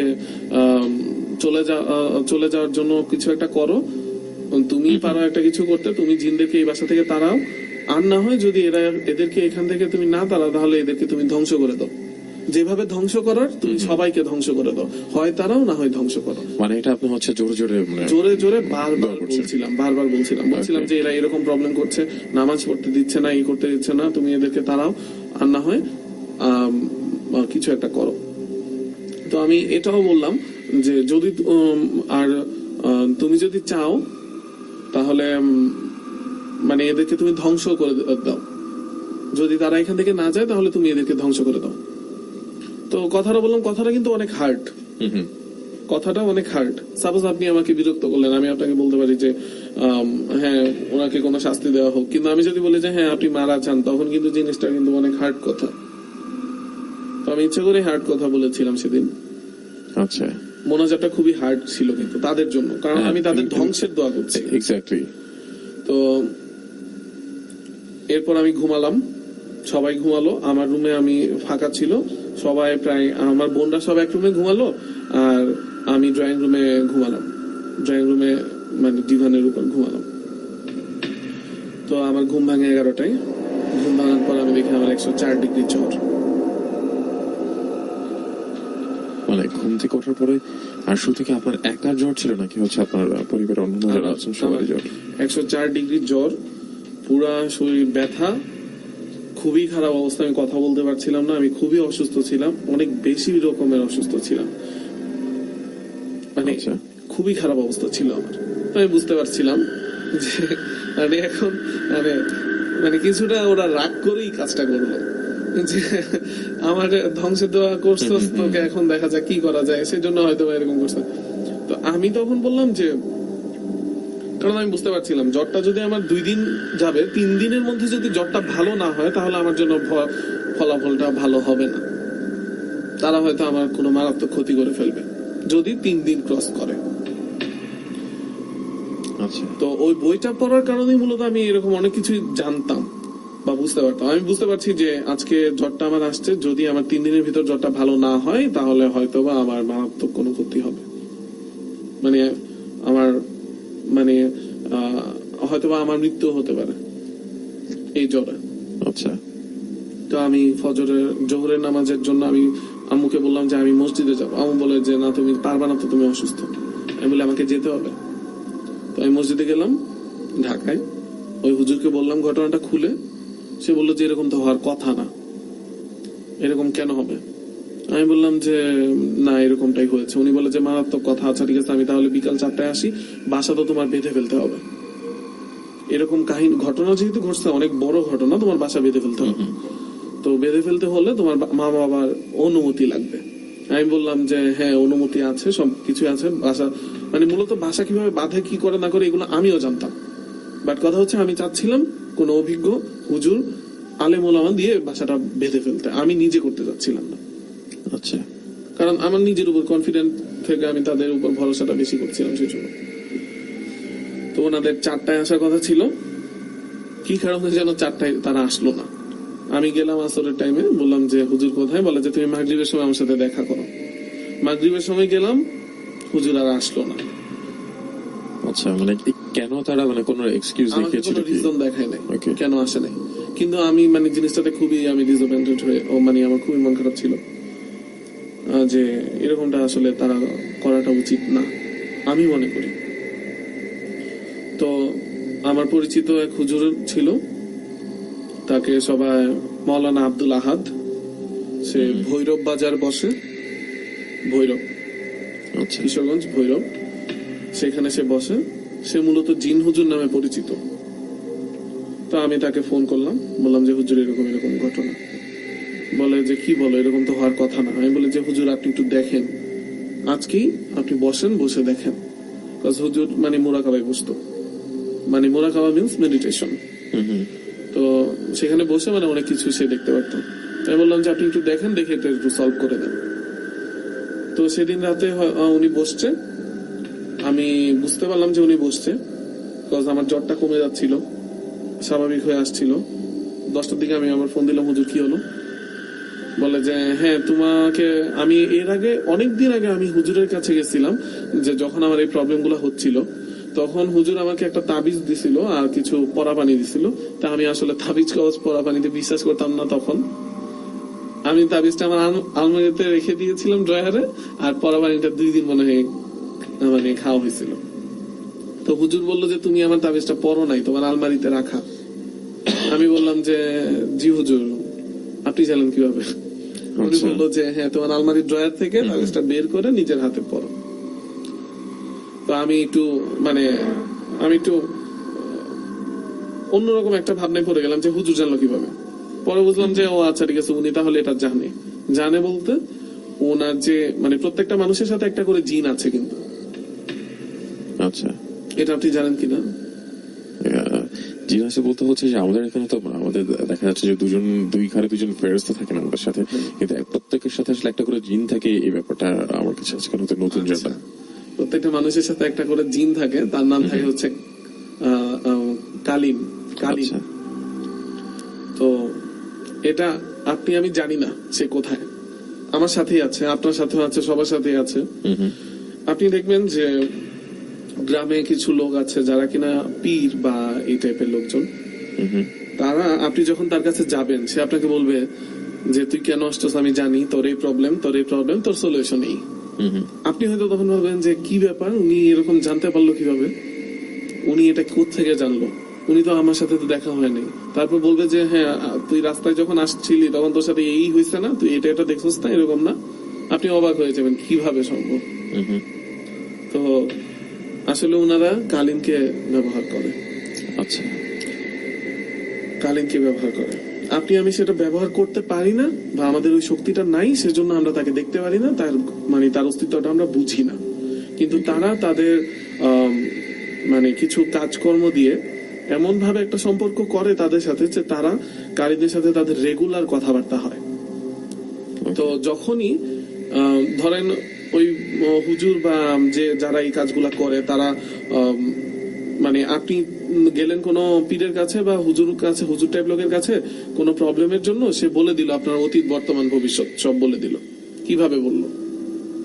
সে তার কালীনটা তাকে এসে খবর দেয় যে এরকম নামের একটা লোক, তার বাবার নাম এই, তার মার নাম এই, আসছে, এই এই হচ্ছে যায় তার কারণ। আচ্ছা, এই জন্য তিনি বলতে পারেন, কারণ এই এই ঘটছে তার সাথে, তো যারা বলে তখন মানে অতীত বর্তমান ভবিষ্যৎ বলে দেয়, তো সব বলে দিচ্ছে। হ্যাঁ বলে দিচ্ছে। কারণ ও কিভাবে করছে, ও করছে হচ্ছে আপনার কালীনের সাথে সে যোগাযোগ করছে। আচ্ছা, আপনার যে কালীন আছে সে মানে ওই হুজুর বা পীরের কালীন আপনার কালীনের সাথে যোগাযোগ করছে যে ওর কি হয়েছিল অতীতে, ভবিষ্যতে কি হবে, আচ্ছা। বা এই টাইপের। তো আচ্ছা, কিন্তু তা যখন একজন মানুষ মারা যায় তখন তার অস্তিত্বটা আসলে কোথায় থাকে? একটা মানুষ যখন মারা যায় তখন আলটিমেটলি তার তো দেহটা তো আমরা যেটা দেখি কবরেই থাকে। বাবা, ওই কালিম যে জিনটার কথা বলছিলেন, আমি সেটার ব্যাপারে মানে এরকম আপনার জানা আছে কিনা যে তখন আসলে তার কি হয়? সে নতুন একজনের সাথে যায়। আচ্ছা, সে নতুন একজনের সাথে যায়, এবং এটা এটা আমাদের প্রিয় মানে আদম আলাইহিস সালাম থেকে শুরু করে সবার সাথেই ছিল। ওকে, ঠিক আছে, তাহলে আমরা আপনার ঘটনা আনতে চাই যে কি অবস্থা। আচ্ছা, তো তখন আমি ওই তাবিজটা পড়লাম, আমার জ্বরও সেরে গেল সেদিন রাতে। সবকিছু মিলে আমি আবার রিকভার করলাম, আমি সুস্থ হয়ে গেলাম। বাট যে ঘটনা, সাউন্ড হয়, আমি একা থাকতে পারি না, নানান ধরনের প্রবলেম, এটা সেটা নানান কিছু বুঝতে পারি, জানতে পারি। ঘুমালে ভৌতিক স্বপ্ন দেখি, মানে ভৌতিক স্বপ্ন বলতে কি অস্বাভাবিক স্বপ্ন ঘুমালে। স্বপ্নটা ধরেন যে তখনকার সময় বলছি, তখন ধরেন যে 14 সাল কি 15 সাল চলছে। আমি যখন ঘুমাতাম তো তখন আমি মানে সাধারণত একটা নর্মাল মানুষ স্বপ্নে কি দেখে ঘুমানোর পর, স্বপ্নে দেখে যে সে কোথাও বসে আছে, আড্ডা দিচ্ছে, হয়তো বা ওইখান থেকে সে কোথাও গেল, ট্রাভেল করলো, বা কোন একটা কাজ করছে, কিছু একটা। আপনার টিভিতে যখন আপনি টিভি স্ক্রিনে যা দেখেন সেটা তো নর্মাল ভাবে চলে না, এটার পরে এটা, এই স্টেপের পরে এই স্টেপ, এই সিনের পরে এই সিন। বাট আমার স্বপ্নগুলো ধীরে ধীরে তার স্বাভাবিক অবস্থা থেকে সরে যাচ্ছিল। স্বপ্নগুলো স্বাভাবিক অবস্থায় ছিল না, ধীরে ধীরে সরে যাচ্ছিল। যেমন আমি চোখ বন্ধ করলেই কোন একটা নির্দিষ্ট জায়গায় আমি থাকতাম না, হয়তো চোখ বন্ধ করলে দেখতাম যে আমি আজকে এখানে, এখন এখানে বসা, দৌড়াচ্ছি, আমি চলে গিয়ে তখন হঠাৎ করে দেখি যে আমি প্লেন থেকে আবার দেখি ঝাঁপ দিয়ে নিচে পড়ে যাচ্ছি, আবার ঢাকায়, আবার বাইরে, আবার সমুদ্রে। দেখা গেল যে আমি 1 মিনিটের ভেতরে না হয় কমপক্ষে আমি 100টা জায়গায় ঘুরে ফেলছি। তখন আলটিমেটলি ব্রেনটা গরম হয়ে যাচ্ছে, তো চোখ বন্ধ করতে পারতাম না। জিনিসটা এরকম হচ্ছিল যে আমার ব্রেনে খুব প্রেসার পড়ছিল, ব্রেন গরম হয়ে যাচ্ছিল, ব্রেনে প্রেসার পড়ছিল, ঘুমাতে পারছিলাম না। এরকম করে কিছুদিন যাওয়ার পর তো যখন আমি দেখলাম যে আমি ঘুমাতে পারছিলাম না, স্বাভাবিক অবস্থায় আমি ঘুমাতে পারছিলাম না সারা রাত, তখন আলটিমেটলি কিন্তু ব্রেনের উপরে খুব বেশি পরিমাণে প্রেসার পড়ে যায়। তো আমি বুঝতে পারছিলাম যে তারা আমার দুর্বল পয়েন্ট এটাই বের করেছে। যখন একটা মানুষ যখন ঘুমন্ত অবস্থায় থাকে তখনই কিন্তু সে দুর্বল আসলে। এখন যদি আমার সামনে কোনো কিছু আসে, হয়তো আমি দোয়া পড়তে পারবো, একটা কিছু করে তাকে কিছু একটা করে ফেলবো, কিন্তু যখন ঘুমানো অবস্থায় থাকবো তখন কিন্তু কিছু করতে পারবো না। আমাকে ঘুমাতে দিচ্ছিল না। তো একটা মানুষ কিন্তু 2 দিন 3 দিন টানা যখন না ঘুমাবে সে পাগলের মতো হয়ে যাবে। সেম অবস্থাটা আমার সাথে হচ্ছিল। আমার মাথা খুবই গরম ছিল, ব্রেন খুবই গরম ছিল। আমি বুঝতে পারছিলাম এভাবে যদি আর কিছুদিন চলে আমি হয়তো আমার স্বাভাবিক অবস্থায় আর থাকতে পারবো না, আমার হয়তো স্বাভাবিক অবস্থায় থেকে আমি ডিস্ট্রাক্ট হয়ে যাব। তো আমি চিন্তা করলাম যে কিছু একটা করতে হবে, আমাকে ওই বইটা থেকে দূরে সরতে হবে। ওই বইতে যে কাজগুলো দেওয়া আছে বা নানান কোনো কিছু আমল টামল এগুলো আমাকে ছাড়তে হবে। আর আল্লাহ মাফ করো, কিছুদিনের জন্য আমাকে তাহাজ্জুদের নামাজটা ছেড়ে দিতে হবে, বা নামাজ থেকে কিছুদিন আমি আল্লাহ মাফ করো আমাকে একটু গ্যাপ দিতে হবে। কারণ যখনই আমি নামাজ পড়তাম তখনই আমি বুঝতাম যে হ্যাঁ আমার সাথে আছে। ইভেন তাহাজ্জুদের নামাজ যখন পড়তাম, আমি যখন সেজদায় যেতাম পেছনে আমি সাউন্ডও পেতাম, যে তারা যে সেজদায় গেছে সেই সাউন্ডটা আমি শুনতে পারতাম। আচ্ছা, তো জিনিসটা কিন্তু খুবই ভয়ানক। নিঃসন্দেহে আপনি আপনার রুমে, আমি কখনোই রুমে লাইট বন্ধ করে তাহাজ্জুদের নামাজ পড়তাম না, সবসময় লাইট জ্বালিয়ে তাহাজ্জুদের নামাজ পড়তাম, পেছনে তারা মানে কার্পেটের উপর পড়তাম নামাজের বিছনা বিছিয়ে, আমি স্পষ্ট শুনতে পারতাম যে যখন আমি সেজদায় যাচ্ছি তখন পেছনে তারাও সেজদায় যাচ্ছে, তার মানে তারা তাহাজ্জুদের নামাজ পড়ছে আমার পেছনে। সো আমি যদি না পড়ি তাহলে আলটিমেটলি তাদের কাছ থেকে আমি ভাবলাম যে হয়তো কিছু তার দূরত্ব তৈরি হবে, আমি চাচ্ছিলাম গ্যাপ তৈরি হোক। আচ্ছা, তো সেই থেকে এখন বর্তমান অবস্থায় গ্যাপটা কিছুটা আছে, যেখানে আগে প্রতিদিন 50 থেকে 100 বার আমার রুমে সাউন্ড পেতাম, হয়তো বা এখানে আমি 2-3 বার শুনি। মানে বাট এখন পর্যন্ত আপনি সেই সাউন্ড বা সেই বিষয়গুলো আপনি এখনো পাচ্ছেন? হ্যাঁ, পাচ্ছি। আপনার পরিবারের অন্যান্য যারা ছিলেন সবাই পাচ্ছে। সবাই কন্টিনিউয়াস সবাই পাচ্ছে। continuous কিন্তু আমার একটা জিনিস খুব অবাক লাগলো যে ধরেন আপনারা কিছু জিনিস এক্সপিরিয়েন্স করছেন, কিছু শব্দ পাচ্ছেন এবং হচ্ছে যে আপনারা অনেকে অনেক কিছু স্বপ্ন দেখলেন হয়তো, কিন্তু এখন পর্যন্ত তো আসলে আপনাদের ওই বাড়িতে কারো কোনো ক্ষতি তো এখন পর্যন্ত কিছু হয়নি। ক্ষতি হয়নি বলতে আমার তো ওই যে আমার ঘুমের তো প্রবলেম হয়ে গেল। আমার ঘুমের নিজের প্রবলেম হচ্ছে আপনার ঘুমোতে পারছেন না, কিন্তু এটা যেটা হয় না যে অনেকে অসুস্থতা বেশ ভালো অসুস্থ হয়ে গেছে, কখনো সুস্থ হচ্ছে না, বা হচ্ছে কি অনেকে দেখা যায় যে এই ধরনের পজেস্ট হয়ে গেলে কেউ হয়তো মারাও যায় বা উন্মাদ হয়ে যায়, এই ধরনের ঘটনাগুলো। বাট আপনার ফ্যামিলিতে শুধু আপনি যেটা হচ্ছিল যে আপনি ঘুমোতে পারছেন না, ভয় লাগছে, কিন্তু কারো সরাসরি ওরকম কোনো ক্ষতি হয়েছিল কিনা মূলত সেটা জানতে চাচ্ছি। সরাসরি কারো শারীরিক ক্ষতি হয় নাই, বাট দেখা যেত রান্নাঘরের উপর থেকে অনেকগুলো হাড়ি পাতিল যেন একসাথে পড়ে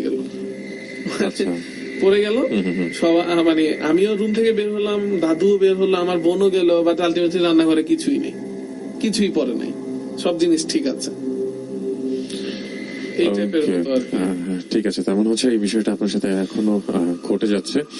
আর থ্যাংক ইউ সো মাচ ভাই আপনাকে, আপনার বেশ চমৎকার একটা ঘটনা আমাদের সাথে শেয়ার করলেন এবং আশা রাখছি যে দ্রুত আপনার আসলে এই যে এখনো যে 2-1 বার যেটা হচ্ছে সেই ব্যাপারটা থেকে পরিপূর্ণভাবে আপনি আসলে মুক্তি লাভ করেন, সেটা হচ্ছে প্রত্যাশা। থ্যাংক ইউ সো মাচ আপনাকে।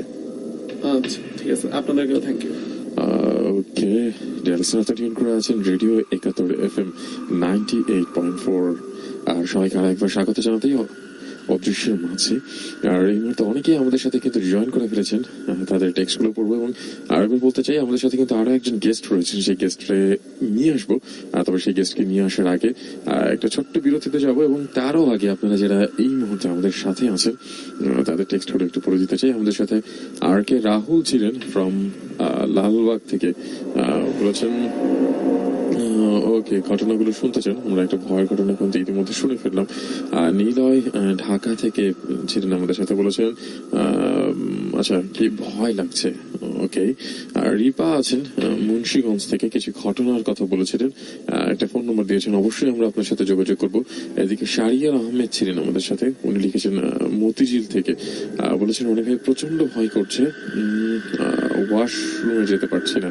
ওকে, আর শারিয়ার আহমেদ আমাদেরকে একটা নাম্বার দিয়েছেন এবং বলেছেন আপনাদের স্টুডিওতে আসতে চান। ওকে, আমরা আপনার সাথে যোগাযোগ করব। আর রাজু ছিলেন আমাদের সাথে ধানমন্ডি থেকে, উনি বলছেন লিসনিং উইথ মাই ফ্যামিলি, ভীষণ ভালো লাগলো যাতে পুরো পরিবার সহ আমাদেরকে শুনছেন।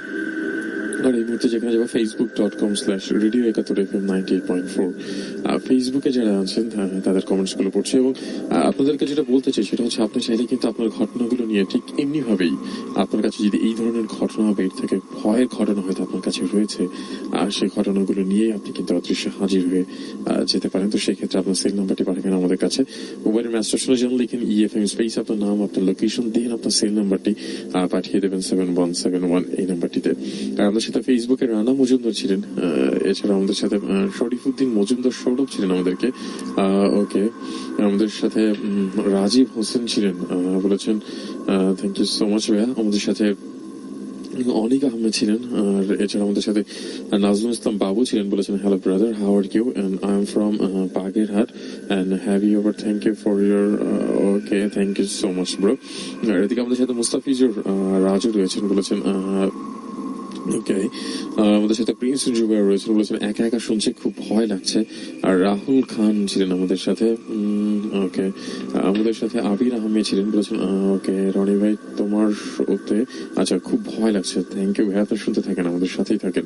এদিকে আমাদের সাথে আবু তাহের ছিলেন, আর এছাড়াও রুহুল আমিন ছিলেন আমাদের সাথে। আরো অনেকে যারা আছেন জাস্ট লিখতে থাকেন, একটু পরে ফিরে আসছি।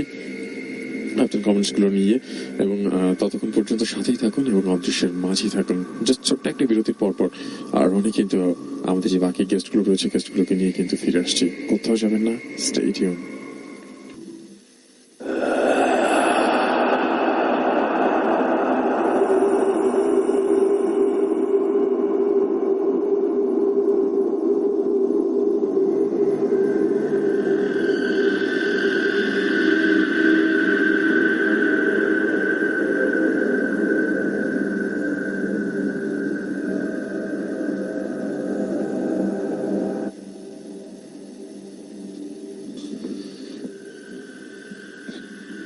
সবাইকে আরো একবার ওয়েলকাম। আপনি টিউন করে আছেন রেডিও 71 FM 98.4 এবং অদৃশ্যের মাঝে আরো একবার ওয়েলকাম। এবং আমার সাথে আরো অনেকেই জয়েন করে ফেলেছেন, এবং যেটা বলছিলাম যে আমাদের সাথে কিন্তু একজন গেস্ট আর রয়েছেন।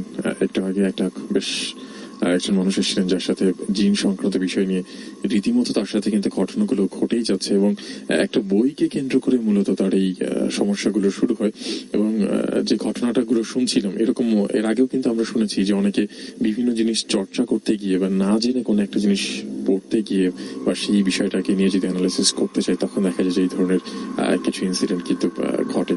সেরকমই একটা ঘটনা আমরা কিন্তু শুনছিলাম, এবং আমাদের আরেকজন গেস্ট পায়েস, উনি আমাদের সাথে আছেন। ওনার কাছে যাবো, তবে তার আগে যারা আমাদের সাথে এই মুহূর্তে আছেন তাদের কথাবার্তাগুলো একটু জানাই। আমাদের সাথে সমৃতা ছিলেন আমাদের সাথে, বলেছেন এত স্ক্যারি শো এটা যে আজকে আমার ঘুম শেষ। ওকে, এটা আসলে অদৃশ্য। আমরা শুধুমাত্র আপনার ভয়ের যোগানটা দেওয়ার জন্য কিন্তু প্রতি বৃহস্পতিবার ঠিক রাত 11টার সময় চলে আসি। আর এদিকে রুমি আছেন, বাড্ডা থেকে লিখেছিলেন, বলেছিলেন আচ্ছা লাইক ইট, এবং ভাবছি থ্যাংক ইউ সো মাচ আপনাকে। আমাদের সাথে নিশি লিখেছিলেন বাড়িধারা থেকে, ভাইয়া একা শুনছি। ওকে, আশা রাখছি পরের ঘটনাটা আপনার কাছে ভালো লাগবে এবং আপনার জন্য ভয়ের যোগান দিতে সহযোগিতা করবে। এদিকে আমাদের সাথে আলামিন রয়েছেন। ওকে, আলামিন বলছিলেন 2500 নারায়ণগঞ্জ থেকে লিখেছেন আমাকে, আজ ফার্স্ট শুনছি এবং খুব ভালো লাগছে। Okay, thank you so much আপনাকে, যে ব্রেকের সংটা আপনার পছন্দ হয়েছে। এদিকে জিয়াউর ছিলেন আমাদের সাথে গোপালগঞ্জ থেকে, ভাইয়া কেমন আছে, ভালো লাগছে। Okay, thank you so much. আমাদের সাথে শাহরিয়ার আহমেদ মতিঝিল থেকে বলছিলেন it's a nice story, thank you so much. আর যারা ঘটনাগুলো নিয়ে আসতেছেন যে আপনার কাছে হয়তো এর থেকেও ভয়ঙ্কর ঘটনা আপনার কাছে থাকতে পারে, তাহলে কিন্তু আমরা আপনাকে ওয়েলকাম জানাতে চাই।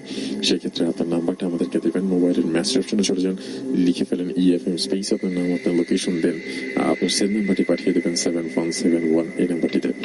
আর ফেসবুকে এসে আপনি আমাদের সাথে যুক্ত হতে পারেন, facebook.com/radio71FM 98.4।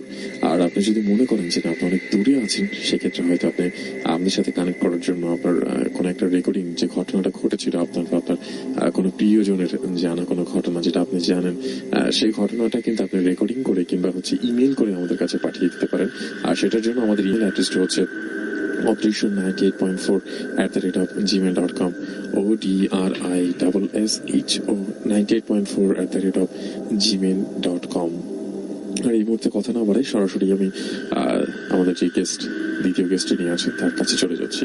কি অবস্থা ফাইজ, কেমন আছেন? এই তো ভালো আছে, আপনি কেমন আছেন? এই তো আলহামদুলিল্লাহ। যে ঘটনাটা আপনি এখন আমাদের সাথে শেয়ার করবেন, এই ঘটনাটা কি আপনার নিজের সাথে ঘটে যাওয়া ঘটনা? আমি আসলে দুইটা ঘটনা শেয়ার করছি। প্রথম ঘটনাটা হচ্ছে আমার সাথে না, বাট আমার একটা শোনা একটা স্টোরি। এবং ওকে, মানে যেটা আপনি শুনেছেন আর কি? হ্যাঁ, শুনেছি। তো প্রথমত হচ্ছে গিয়ে আমার নাম তো ফাইজ বেলাল, বাট আমার আরেকটা পরিচয় আছে, আমি হচ্ছে বরিশালিয়া। ওকে, তো ঘটনাটা আসলে বরিশালেই ঘটেছে। এবং ভাই আপনি হয়তো বা জানেন আমি সোশ্যাল ওয়ার্ক করতেছি। তো বিভিন্ন কমিউনিটিতে বিভিন্ন মানুষের সাথে সব সময় প্রতিনিয়ত মানে মেশা হয় আমার। তো যেটা দেখা গিয়েছে, আমি মানে বেশিরভাগ যারা নিচু একটু আছে, যারা আমাদের সমাজ থেকে একটু মানে পিছিয়ে আছে, তাদের সাথে আমার বেশি মেশা হয়। তো এ পর্যায়ে আমার হচ্ছে গিয়ে একজন রিক্সা চালক, আমি মামা ডাকি, এবং সব মানে সবাইকে আসলে ওইভাবে তাদেরকে অনার করার চেষ্টা করি। তো তা আমাদের পাশের বাসায় থাকে, তো ওনার সাথে বেশ সম্পর্ক ভালো। তো ওনার ছেলেকে উনি একদিন বলতেছে যে বদ জিনে ধরেছে। তো বাচ্চার বয়স হচ্ছে গিয়ে 4 বছর কি 5 বছর। যেহেতু আমি ছোটবেলা থেকে হচ্ছে গিয়ে কাজ করতেছি চিলড্রেন নিয়ে, তো আমি বললাম যে আসলে বদ জিনের জায়গাটা কি, আমি বিশ্বাস করতে পারলাম না। এবার বললো না, আসলে আমাদের কিছু সমস্যা আছে, আসলেই বদ জিনে ধরা হয়েছিল। আমি বলেছি আসলে বদজিনের রিজন গুলো যদি আপনি একটু বলতেন তাহলে হচ্ছে গিয়ে এতে বললো যে না, ও একা একা হেসে উঠে। তো আমি এরপর জিজ্ঞেস করলাম যে আসলে আপনার এমন মনে হওয়ার কারণটা কি যে বদজিনি ধরেছে তাকে। তো বললো আসলে ব্যাপারটা খুব ব্যক্তিগত, আমি শেয়ার করতে চাচ্ছি না। তো তার সাথে যেহেতু ভালো সম্পর্ক, আমি অন্যভাবে একটু কথা বলে তার কাছ দিয়ে খুব মানে গোপনীয়তা রক্ষা করে জানলাম তার দাদা ছিলেন। তো আপনি যদি বরিশালে যান বা যারা যারা আমার যারা শুনছেন, অবশ্যই যারা যারা বরিশালে গিয়েছেন তারা জানেন যে বরিশালে কিন্তু লঞ্চ জার্নিটা সবচেয়ে সুন্দর এবং ব্যয়বহুল। এবং যারা যারা হচ্ছে লঞ্চে আমাদের নামিয়ে দেয় হচ্ছে গিয়ে 4টা 4:30 ফজরের আগে আগে সবসময় লঞ্চ থেকে নেমে যেতে হয়। তো যখন হচ্ছে গিয়ে আমাদের লঞ্চ থেকে নামে তখন হচ্ছে গিয়ে খুব মানে ভোরের আলো দেখা যায় না। তো এমন সময় হচ্ছে গিয়ে তার যে দাদা ছিলেন রিক্সা, উনিও রিক্সা চালাতেন। তো তাকে হচ্ছে গিয়ে একজন লোক আসলো, স্যুট পরা টাই পরা, এবং হচ্ছে তার বর্ণনা অনুসারে যে হচ্ছে গিয়ে ব্রিফ কেস ছিল একটা হাতে। তো তারা মানে উনার কাছে এসে বললো যে আপনি কি যাবেন মুসলিম গোরস্থান রোড, আমাদের যে মানে আমাদের যে কবরস্থান ওটার নাম হচ্ছে মুসলিম গোরস্থান। তো তাকে জিজ্ঞেস করলো যে আপনি কি যাবেন মুসলিম গোরস্থান। তো উনি বললো হ্যাঁ যাবো, ভাড়া কত?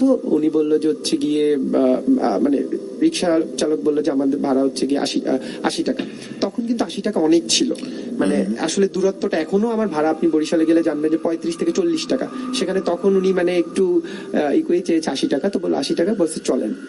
তো মুসলিম গোরস্থানে গেল, উনি চালাচ্ছে, রিক্সা চালাচ্ছে, এবং মুসলিম গোরস্থানে যখন ফার্স্ট গেটে নামলো উনি গিয়ে মুসলিম গোরস্থানে হচ্ছে কিছুক্ষণ স্টে করলো এবং হচ্ছে সামনে হচ্ছে দাঁড়িয়ে থাকলো রিক্সা চালক। এবং মানে তিনি বললেন যে মানে দেখলেন যে আসলে তালা মারা ছিল গোরস্থানের গেটটা, কিন্তু উনি যাওয়ার সাথে সাথে তালাটা খুলে গেল। এরপরে হচ্ছে গিয়ে যাওয়ার পরে উনি ঢুকলেন এবং কিছুক্ষণ পরে মানে একটা সাদা কাপড় দিয়ে, মানে ওটার ভিতর যে কি আছে আসলে বোঝা যাচ্ছে না, বাট উনি অনুমান করছে যে আসলে এটা একটা লাশ ছিল। তো যাই হোক, মানে এই ধরনের উনি তো রিক্সা চালক হচ্ছে দেখে গেল। এরপরে হচ্ছে কি উনি এখন মানে কোন দিকে যাবে উনি মানে ঠিক করতে পারছিল না। দেন চলে গেল। এরপর হচ্ছে উনি চালাচ্ছে এবং শশ করে একটা শব্দ আসতেছিল পিছন থেকে, এবং মানে একটা গন্ধ, মানে লাশের যে গন্ধ, এই ধরনের একটা গন্ধ উনি শুকতেছিলেন। এবং মানে ওই পরিস্থিতিটা আসলে নাকি মানে ওনার দাদা যখন বর্ণনা করেছেন তখনই নাকি বলতে পারেন আসলে ওই সময়টা কেমন হয়েছিল, এবং তার হাত পা কেমন, মানে রিক্সাটা অনেক বেশি জোরে চলতেছিল।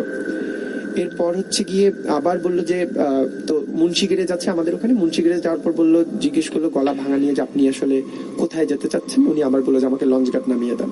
এবং ওনার ভয়েসটা নাকি প্রথম ভয়েসের থেকে অনেক বেশি মানে মোটা হয়ে আসলো যে আমাকে ওরকম নামিয়ে দেন একটা। আর মানে বিভিন্ন শব্দ আসতেছিল পিছন থেকে, লাশের গন্ধ। এখন রিক্সা চালক আসলে মানে ভয় পেয়ে গিয়ে কিছুক্ষণ অক্সফোর্ড আছে একটা মিশনারি, ওখানে গিয়ে বললেন যে আমি আর যেতে পারবো না। বললো যে আপনি যদি না যান তাহলে তো হচ্ছে গিয়ে আপনারও আজকে মানে আপনি যদি নাও যান তাহলেও যে বিপদ ঘটবে, আর গেলে হচ্ছে গিয়ে বরঞ্চ আপনার বিপদ কম ঘটবে। তো এই জিনিসটা হওয়ার পরে যেটা ঘটলো যে অনেক দূর উনি আবার ভয়ে ভয়ে চালিয়ে গেলে, এবং যখন লঞ্চঘাট নামিয়ে দিল ওনাকে পকেট থেকে এক মুঠো মানে পয়সা দিল, বাট আসলে ওটা কোন দেশের টাকা সেটাও অন্ধকারের মধ্যে দেখতে পেল না। তো দেবার পরে হচ্ছে কি উনি চলে গেল, এবং ওই যে মানে ওই যে সাদা কাপড়ে পেঁচানো যেটা ছিল ওটাও কাঁধে করে নিয়ে চলে গেল। পরদিন সকাল রিক্সাওয়ালা ওখানে ওনার নামিয়ে দিয়ে অজ্ঞানের মতো হয়ে গেল, এবং ওনার হাতের মুঠে পয়সা ছিল। তো যখন পয়সাটা দিল একটু না বললি নয়, যে বলে গিয়েছিলেন যে আসলে ব্যাপারটা কাউকে শেয়ার করবে না, কিন্তু উনি পরদিন সকালে হচ্ছে গিয়ে ব্যাপারগুলো সবকিছু শেয়ার করে দিয়েছে। এই শেয়ার করার পরে জাস্ট 1 ঘন্টা পরে উনি হচ্ছে গিয়ে ওনার বমি হলো, রক্ত বমি, এবং ওখানেই উনি মৃত্যুবরণ করলেন। মানে লোকটা মারা যায় শেষ পর্যন্ত 1 ঘন্টা পরেই উনি মৃত্যুবরণ করলেন। তো এই মৃত্যুবরণ শুধুমাত্র তিনি করেননি, এরপর থেকে তার যত পরবর্তী প্রজন্ম আসলো প্রত্যেকের মধ্যেই নাকি এরকম কিছু কিছু কাহিনী আছে যেগুলো হচ্ছে গিয়ে ভৌতিক, যে কাহিনীগুলো আসলে প্রতিনিয়ত তাদের সাথে ঘটে যাচ্ছে। এবং তার স্ত্রী যতদিন বেঁচে থাকলেন, কারণ তার প্রথম বর্ণনাটা ওই লোকটি হচ্ছে স্ত্রীকে করেছিলেন, স্ত্রী যতদিন বেঁচে থাকলেন, অর্থাৎ ওই আমার মানে যার কাছ দিয়ে শোনা গল্প, তার মা যতদিন বেঁচে থাকলেন প্রতিনিয়ত ওই বর্ণনা অনুসারে স্যুট পরা টাই পরা লোকটাকে দেখেছেন, সাদা স্যুট পরা সাদা টাই পরা একদম একটা লোক সব সময় ওনার সাথে দেখা করতেন। এবং ওনাদের পরবর্তী প্রজন্ম ভাইয়া না বললেই নয় যে প্রত্যেকটা প্রজন্মের মধ্যেই নাকি এই ধরনের কিছু কিছু দেখতে পান, এবং তাদের প্রত্যেকের সাথে কিছু না কিছু ভৌতিক কাহিনী ঘটে। এবং আমার মানে এই বর্ণনা, এই ছিল একটা গল্প। ওকে, মানে হচ্ছে আপনার প্রথম ঘটনা যেটা ছিল, তবে নিঃসন্দেহে একটা দুঃখজনক ঘটনা ছিল যে জাস্ট তার একটা ছোট্ট ভুলের কারণে তাকে হয়তো বলেছিল কারোর সাথে শেয়ার না করার জন্য, জাস্ট সেটা শেয়ার করার কারণে পরে উনি মনে হয় ভাইয়া বুঝতে পারেনি যে এই ধরনের কিছু একটা ঘটবে, কারণ উনি আরেকটা কথা ভাই আমি একটু মানে না বললেই নয়, আসলে পরবর্তী দিন শুনতে পেলো যে আসলে ওই দিন লঞ্চ ধর্মঘাট ছিল, তো কেউ আসতেই পারেনি। ওকে, মানে লঞ্চ ধর্মঘাট করার পরে কোনো লঞ্চই চলেনি আসলে। কিন্তু দেখা গেল যে আসলে উনার বর্ণনা অনুসারে একজন লঞ্চে একজন নেমে আসলো এবং তার সাথে হচ্ছে গিয়ে কবরস্থানে গেল এবং বিভিন্ন জায়গায় গেল, এবং সবচেয়ে অবাক ব্যাপার লঞ্চই সেদিন ধর্মঘাটে বন্ধ ছিল, অথচ এরকম একটা লোক গেল। ওকে, হ্যাঁ, এরকম আসলে অনেক ঘটনাই ঘটে যেটার আসলে সমীকরণ মেলানোটা সত্যি অনেক কঠিন। তো ঠিক আছে, এটা হচ্ছে আপনার প্রথম ঘটনা যেটা আমরা শুনলাম। এবার হচ্ছে আপনার দ্বিতীয় ঘটনা যেটি রয়েছে সেটাতে চলে যাই। হ্যাঁ, দ্বিতীয় যে ঘটনাটি আসলে আমার সাথেই ঘটেছে। তো আমি প্রথমেই বলি, আমি যেহেতু সোশ্যাল অ্যাক্টিভিস্ট হিসেবে কাজ করতেছি, সেহেতু ভূত, জিন বা অন্য কোনো কিছু খুব বেশি ভয় পাই না, একটু বেশি সাহসী বলা চলে, কারণ আমাদের সোশ্যাল নর্মস গুলো নিয়ে তো আসলে আমরা কাজ করি। তো দেখা গিয়েছে যে আসলে আমাদের সোশ্যাল নর্মস গুলোর সামনে অনেক বড় বড় মানুষ আসে, তাদেরকে মানে তাদের বাধা আসে, সেই বাধাগুলো অতিক্রম করে কিন্তু আসলে আমাদের সব সময় প্রতিনিয়ত চলতে হয়। তো দেখা গিয়েছে ভয়টা আমার একটু ছোটবেলা থেকেই কম। তো যে ক্ষেত্রে আমি আসলে যখনই জিন ভূত বা দাদা দাদির কাছ থেকে শুনতাম, খুব বেশি যে ভয় পেতাম ঠিক তা না, জাস্ট গল্প শুনতে মজা লাগতো এই শুনতাম। তো প্রথম ঘটনাটা শোনার পরে আমি শুনলাম 2 বছর আগে। আপনি জানবেন আমি এর আগেও অদৃশ্যতে একবার প্রোগ্রাম এসেছে এবং সেখানে আমার কিছু ব্যক্তিগত মানে করেছি। তো এই ঘটনাটা ঘটলো আসলে 1 বছর আগে, জাস্ট আমি যেটা এখন শেয়ার করছি। তো আমাদের কীর্তনখোলা নদী আছে, খুব পপুলার একটা বরিশাল মানে শহর মানে যেটা ঘিরে রেখেছে কীর্তনখোলা নদী। তো সেই কীর্তনখোলা নদী থেকে আমরা ঘুরতে গেলাম, আমাদের একটা টিম, আমাদের অর্গানাইজেশনের বরিশালের সোসাইটির। দেন আমরা প্রায় অনেক দূর গেলাম, তো সন্ধ্যা হয়ে গেল এবং আমরা আসার সময় আমাদের সাথে ছিল, আমার সাথে সিনিয়র জুনিয়র মানে ভাইরা ছিল, ফ্রেন্ডসরা ছিল। দেন আমার প্রথম যেটা হচ্ছে গিয়ে আমাদের সাথে আসার সময় বললো যে মানে দেখিয়ে বলতেছে যে আমার একটা ঘাটের ওখানে, যে আমার বাড়ি এখানে, এটা শান্ত বলতেছে, আমার এক ছোট ভাই। তো বলতেছে যে আমার বাড়ি হচ্ছে গিয়ে এইখানে, ভাইয়া চলো আমরা হচ্ছে কি একবার ঘুরে আসি। তো আমি বললাম যে হ্যাঁ যাওয়া যায়, কিন্তু সবাই বললো না সন্ধ্যা হয়ে গিয়েছে, বাসায় বকাবকি করবে, আমার যাওয়া না। আমি বললাম আমি আবার একটু জার্নি করতে খুব বেশি পছন্দ করি। তো আমি বললাম হ্যাঁ চলো আমি যাই, আর আমার বরিশালে খুব কম আসা হয়, দেন চলো।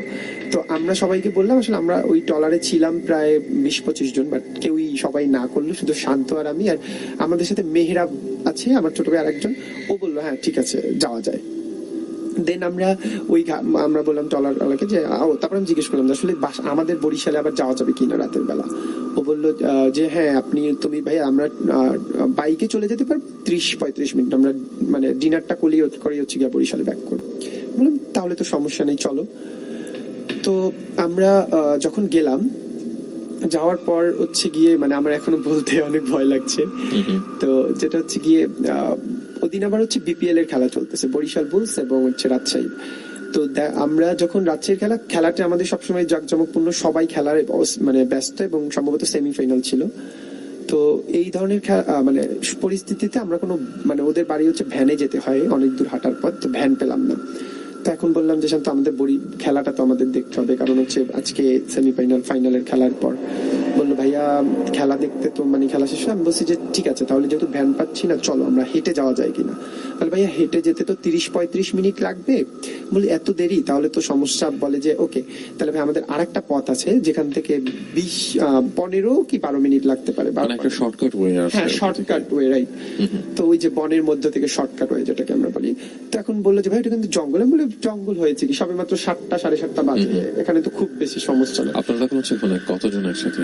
আমরা মাত্র 3 জন ছিলাম, মানে 25 জনের একটা টিম ছিলাম, বাট ওরা কেউ যায়নি। আমরা 22 জন বরিশাল চলে গিয়েছে, আমরা জাস্ট হচ্ছে 3 জন গিয়েছে, আমি, শান্ত আর মেহরাব। ওকে। তো আমরা যখন গেলাম মানে যাওয়ার পর হচ্ছে গিয়ে বললাম শর্টকাটেই চলো। আর আসলে আমি তো শহরেই বড় হয়েছি, তো দেখা গিয়েছে যে মানে গ্রামে 7টা-8টার পরিস্থিতি সম্পর্কে আমার খুব বেশি আইডিয়া নেই, মানে কি ধরনের মানে সন্ধ্যায় আসলে কি ধরনের তাদের সিচুয়েশন হয়। তো যেটা ঘটেছে আমরা রওনা দিলাম। তো কিছুক্ষণ হাঁটার পরে আমরা জঙ্গলের মধ্য থেকে যাচ্ছি, মানে কিছুক্ষণ পরে জঙ্গল, এবং দেখলাম তখন আমার ঘড়িতে, আমার এখনো মনে আছে, আমার ঘড়িতে হচ্ছে 8:45 বাজে, আমি মোবাইল দিয়ে চেক করলাম। দেন 8:45টার সময় হচ্ছে আমি যখন গেলাম তখন হচ্ছে মানে ভাইয়া কিছুক্ষণ জাস্ট 3 কি 4 মিনিট আমরা যখন একটু হাঁটা শুরু করলাম জঙ্গলের মধ্যে থেকে, সব মানে কি মানে কিরকম একটা ভৌতিক শব্দ, মানে ঝিঝি পোকার ডাকছে, শন শন করে শব্দ আসতেছে। তারপর আমরা যে পাড়া দিচ্ছি, পাড়া ওই যে মানে তখন গরমের দিন ছিল, শুকনো পাতায় পাড়া দিলে যেমন মরমর করে একটা শব্দ আসে, হয়তো আপনারা ফিল করবেন, ওরকম মরমর করে একটা শব্দ আসতেছে। তো এগুচ্ছে, এখন আমি সবসময় ফান করি, তো আমি ফান করতে থাকলাম বিভিন্ন, যাতে ওরা ভয় না পায়। পাশে থেকে মানে অনেক দূর যাওয়ার পরে আমি মানে মজা করে বলতেছি, ভূত, সামনে ভূত, অনেক ভূত আসে, যেহেতু আমি ভূত ভয় পাই না, তো ওদেরকে বলতে থাকলাম।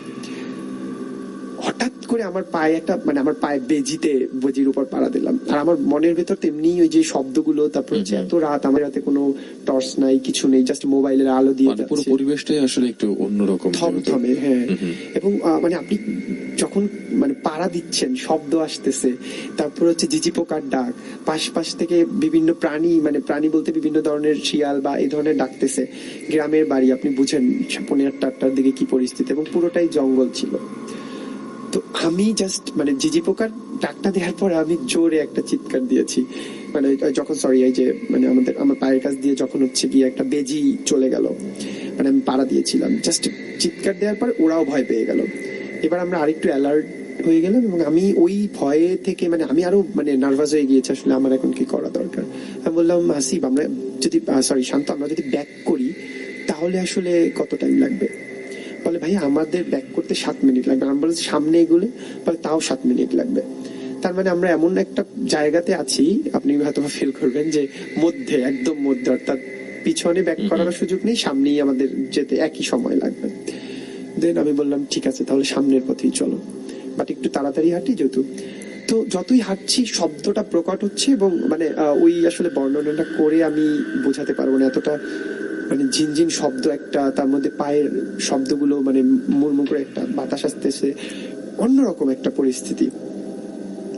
আমি পাশ থেকে দেখলাম যে একটা মানে ধোঁয়া বেরোচ্ছে, একদম ধোঁয়া, এবং পাশে একটা হচ্ছে মানে সাদা কাপড় পেঁচানো, মানে মানে আপনি ডিসকভারিতে যারা দেখেছেন যে বাঘ বা হরিণ যখন হচ্ছে গিয়ে, বাঘে যখন হরিণকে খায়, দুজনের মধ্যে কিন্তু একটা যুদ্ধ চলে মোটামুটি, হরিণ বাঁচার জন্য, বাঘ খাওয়ার জন্য। তো তখন যে শব্দটা মানে ফিল করা, আপনারা হয়তো বা ফিল করবেন, আমার অডিয়েন্স যারা শুনতেছে, তো এই ধরনের একটা শব্দ আসতেছে, এবং পাতা তো আমি আগেই বললাম যে শুকনো পাতা, সেই মধ্যে। তো আমরা বললাম যে ওখানে কি হচ্ছে। এখন প্রথমে হচ্ছে গিয়ে শান্ত ছিল, ও মানে ও তো গ্রামের আগেও গিয়েছে, ও একটু উকি দিয়ে দেখলো আসলে কি ঘটছে। তো ঘটার ও উকি দেওয়ার সাথে সাথে হচ্ছে গিয়ে মানে ও চিৎকার দিয়ে অজ্ঞান হয়ে গেল। এরপরে আমি মানে ওর কাছে গিয়ে আমি দেখে আমারই হচ্ছে গিয়ে সেন্সলেস। এরপরে ও মেহরাবের কি হলো আমি জানি না আসলে। তো আমি পুরো সেন্সলেস। এর পরের ঘটনার যেটা ঘটেছে সেটা হচ্ছে আমি মানে আমাদের যখন সেন্স হলো, আমরা দেখলাম শান্তর বাড়িতে উঠোনে হুজুর বা বিভিন্ন ধরনের লোকজন এসে আমাদেরকে হচ্ছে গিয়ে মানে উঠালো। এবং তখন মানে বর্ণনাটা আমি বলি যে আমি আসলে কি দেখেছিলাম। আমার চোখ থেকে সাদা কাপড় পরা একটা মানে মানে কি বলবো যে মহিলা, কিন্তু হচ্ছে 4 পা বিশিষ্ট, মানে একটা প্রাণীর মতো, এবং তার চোখ মহিলা, সেটা হচ্ছে কি মানে মহিলার মতো মানে পোশাক আশাক এরকম শাড়ি পরিহিত কিছু ছিল নাকি? না, শাড়ি পরিহিত ছিল না, কিন্তু তার চুল ছিল, মানে 4 পা বিশিষ্ট, এবং তার চুল ছিল বড়, এবং হচ্ছে গিয়ে মানে এরকম মানে 4 পা প্রাণীগুলো তো দেখেছেন ওই ধরনেরই ছিল, কিন্তু চুল ছিল। তারপরে হচ্ছে আমার মনে আছে যে নাকে তার কিছু একটা পড়া ছিল, আর চোখগুলো হীরা, মানে হীরা যেমন জল জল করে অন্ধকারের মধ্যে, ঠিক ওই ধরনের একটা কিছু, মানে হীরা যেমন হচ্ছে বিভিন্ন আছে না, বিভিন্ন রং মানে চেঞ্জ করে লাইটের আলোতে, ঠিক ওনারটা ওইরকম চেঞ্জ করতে ছিল। সো এইটা দেখার পরে আর আমি যেটা দেখেছি, গরু আছে, গরু মানে একটা গরুকে হচ্ছে গিয়ে অর্ধেক খেয়েছে, রক্ত পড়তেছে, আর হচ্ছে ওরকম করে খাচ্ছে। এই পরিস্থিতি দেখে আমি হচ্ছে গিয়ে অজ্ঞান হয়ে পড়ি।